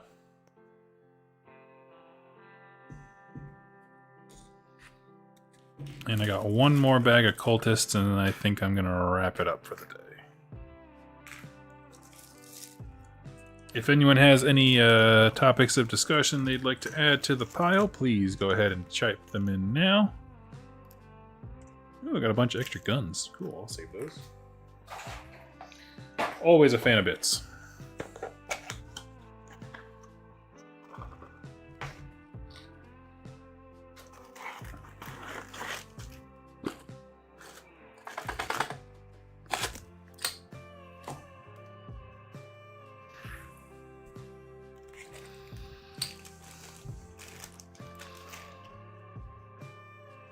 Okay, let's see. Same as before. Just get everybody. Although these are the schmoes, so it looks like their heads are interchangeable. A little less specificity.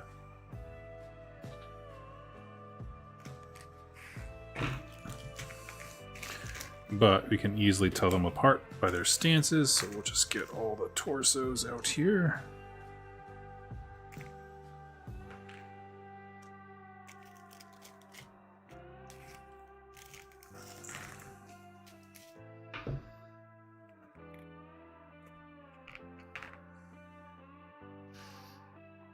Put everybody by the pile they came with.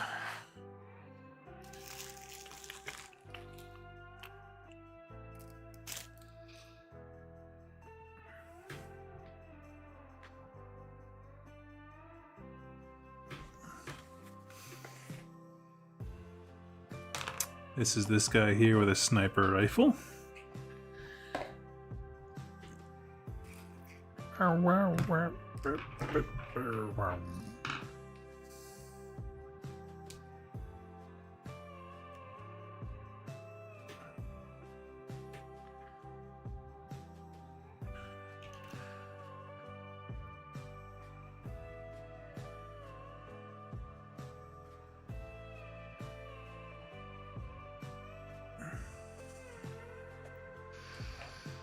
Pretty sure that's him. And that's his arm to hold the gun.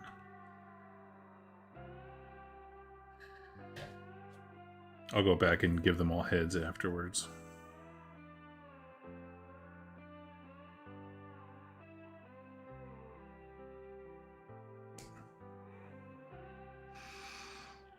You're missing a left foot, so I will give you that. Looks like you are my AK-47 holder.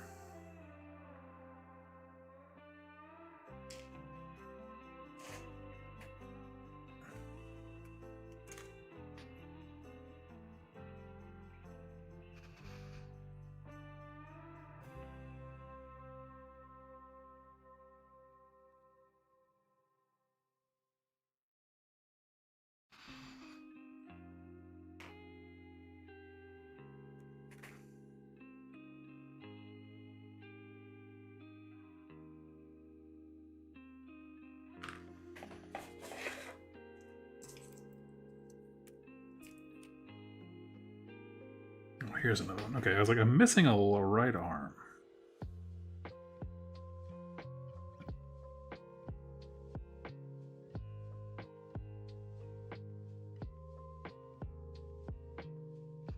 I think these two get switched since he's holding the rifle down low.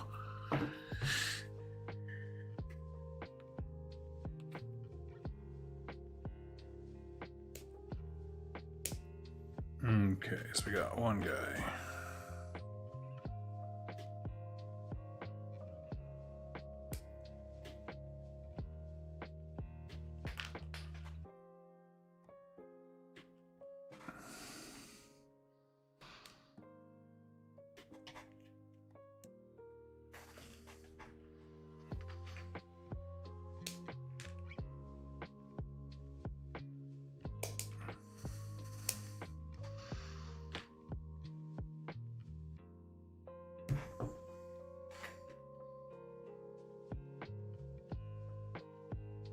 Not mistaken, this is our guy with the shotgun.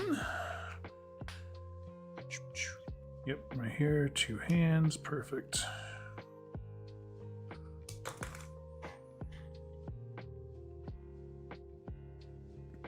You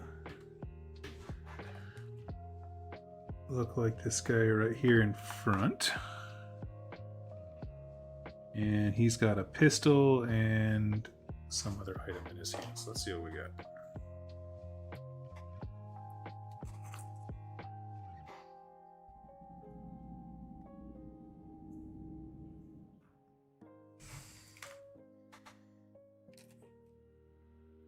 Ah, it's a knife. Kind of an odd angle for the box art there.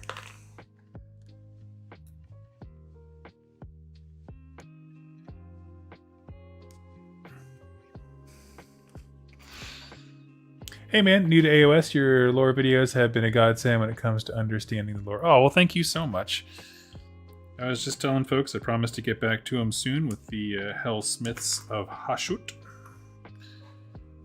With another lore week for the new faction, which I'm very excited about.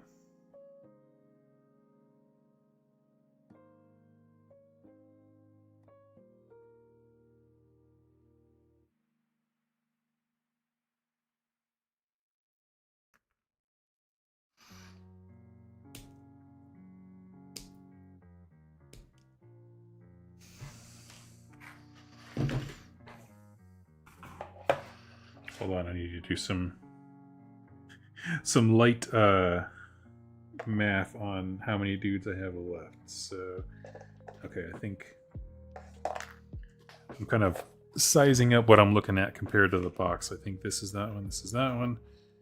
So that means I need this assault rifle.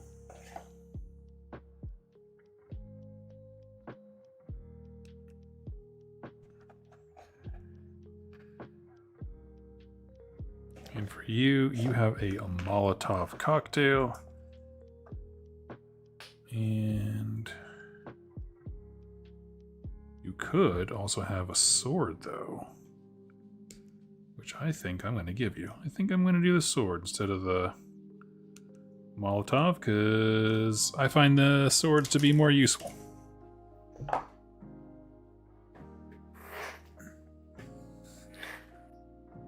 I'm so hyped for the Hellsmith lore. The stuff they put up on the community seems interesting. I haven't had a chance to read it in depth, but yes, I have read I think they have 3 articles now. I've read 2 of them. But yes, I'm very excited. My thing is I tend to not like the Warcom articles just because they piecemeal information. And I'm somebody who's like, I'll come back around when it's all available. I like my gratification instant.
Boom, there we go with our first cultist. Tell you what, I'm just going to crop off the heads that I like now because they're just easier to pop right on.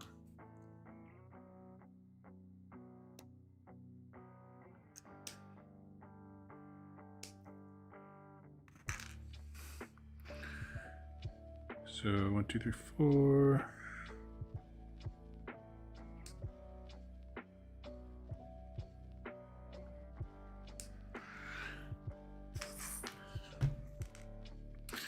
Yeah, so far I've been insanely interested in the articles that they have been putting out for the Hellsmiths. So can someone tell me, did Hashut exist in the old world? Because like I've seen like there's an old Fantasy Battles wiki or whatever that made it seem like it was a minor chaos god, but not specifically to do with the dwarves. I don't know if that's accurate. I don't know. I googled it and I was just like, I've heard this name before. I think I heard it from Tom when he was talking about the Lumineth Realm Lords forever ago, and he was upset that they had bull iconography. And he had mentioned Hashut before, but I wasn't quite sure how developed that information was, and there really doesn't seem to be too much of it, if I'm honest.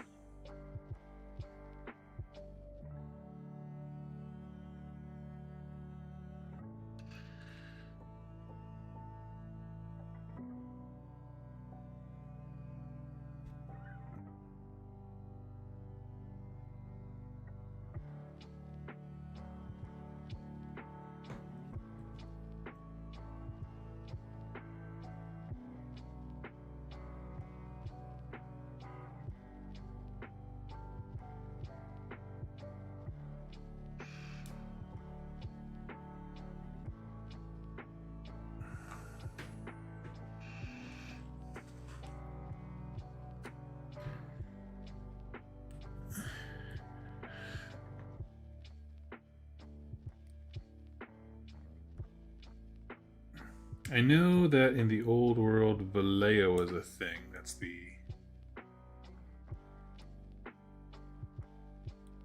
female deity amongst the dwarves.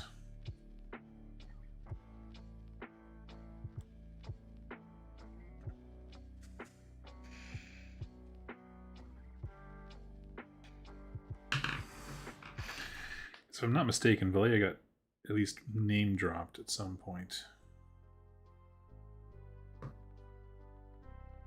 in the OG setup of AOS.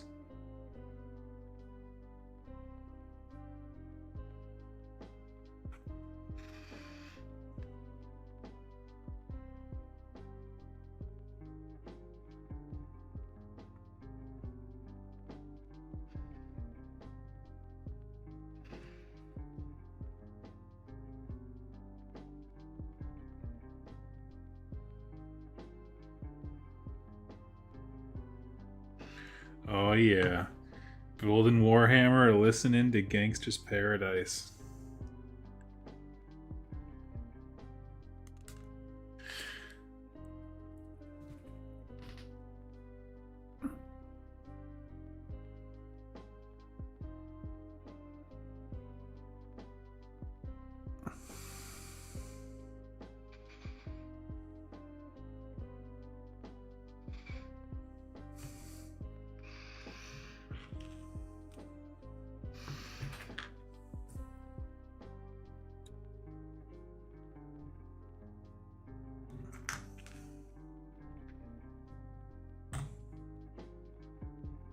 Oh, okay. This song made me think of Amish Paradise, which made me think if you have not seen the movie Weird, the Al Yankovic story, it'll require a bong rip, but it is one of the greatest things I've ever watched, like recently. It is the dumbest thing put to film, second only to UHF, his first movie, and it is glorious. It is a alternate retelling of Weird Al's life that is completely bull, but is played seriously. So like, they retell his life story, but instead of being a struggling artist, he goes immediately to become a multi-platinum rock star. He's seduced by 80s Madonna to a life of alcohol and drugs. He kills Pablo Escobar for kidnapping Madonna, who then takes over his criminal empire. It is the greatest thing ever. I don't know why we keep making movies since. It's got cameos out the nose from a wide array of famous actors / people in Weird Al's life. I don't know. It was the best. Highly recommend if you're looking for a way to waste a particular Sunday.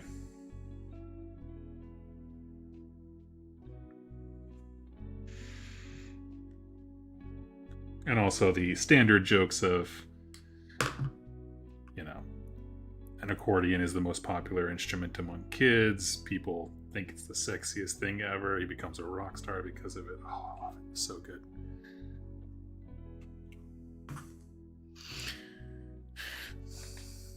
So anyway, that's your weekend movie suggestion from old Doug. Weird, the Al Yankovic story.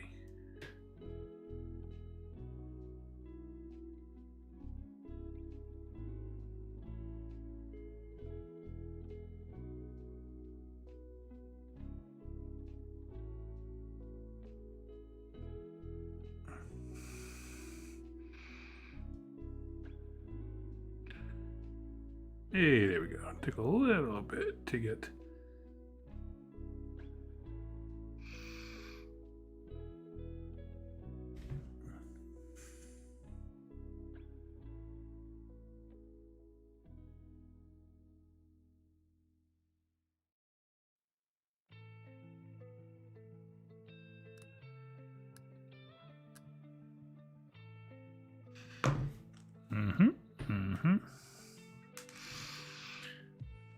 Weird Al is a genius and you can't change my mind. Nope. Man, anymore, I don't even think you need to settle for genius. If you can just be a decent human being, people will root for you into existence and to success, man. Like, I just... whole indie artists whose careers are just based upon, I don't know, not being a creep. The bar gets lower every day. To that end, Weird Al is just the best. He's just the best.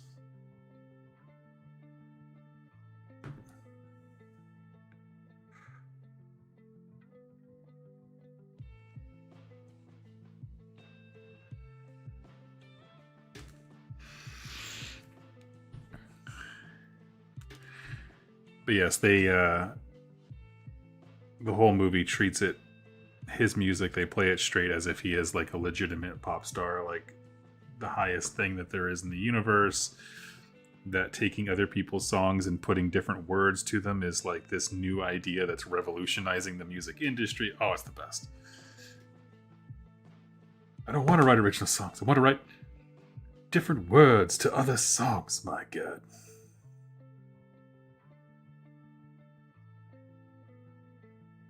And it has Rainn Wilson guest star as Dr. Demento, who, if you don't know who that is, very important to, weirdly important to the music scene coming out of California in the 80s.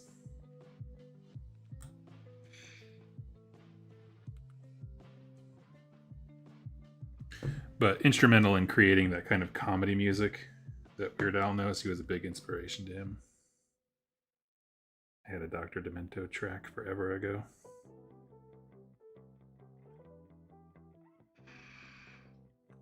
Okay, time to put everybody on bases. This is officially the last call for this stream. If you'd like me to chat about anything, please just drop the word. I'm going to be throwing these dudes on bases so everybody can try. And hopefully tomorrow we can go out and prime. I always try to give my green stuff a day or so before I prime it when it comes to model stuff. You alright? The bar is getting lower these days. Exactly. Yep.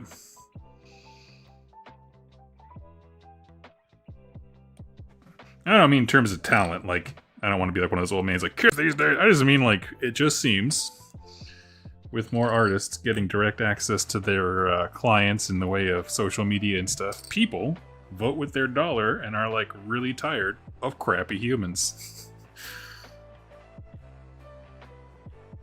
You could call it cancel culture. You can call it winning. Depends on which side you are on.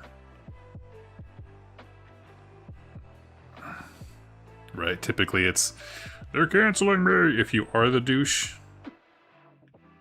And you get some people who are like thrust into superstardom just because they're not terrible. You're like, well, good for them.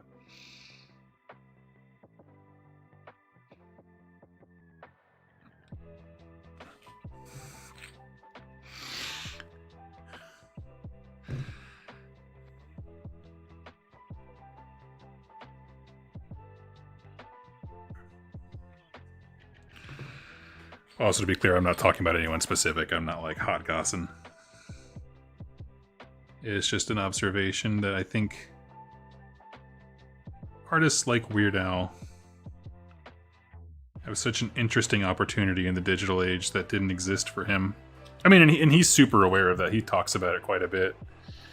Just this idea of he had to build a following in a very specific... This isn't in the movie. This is just an interview I saw with him. But he had to build his audience in a very specific way because of the way that publishing and music rights and stuff like that operated.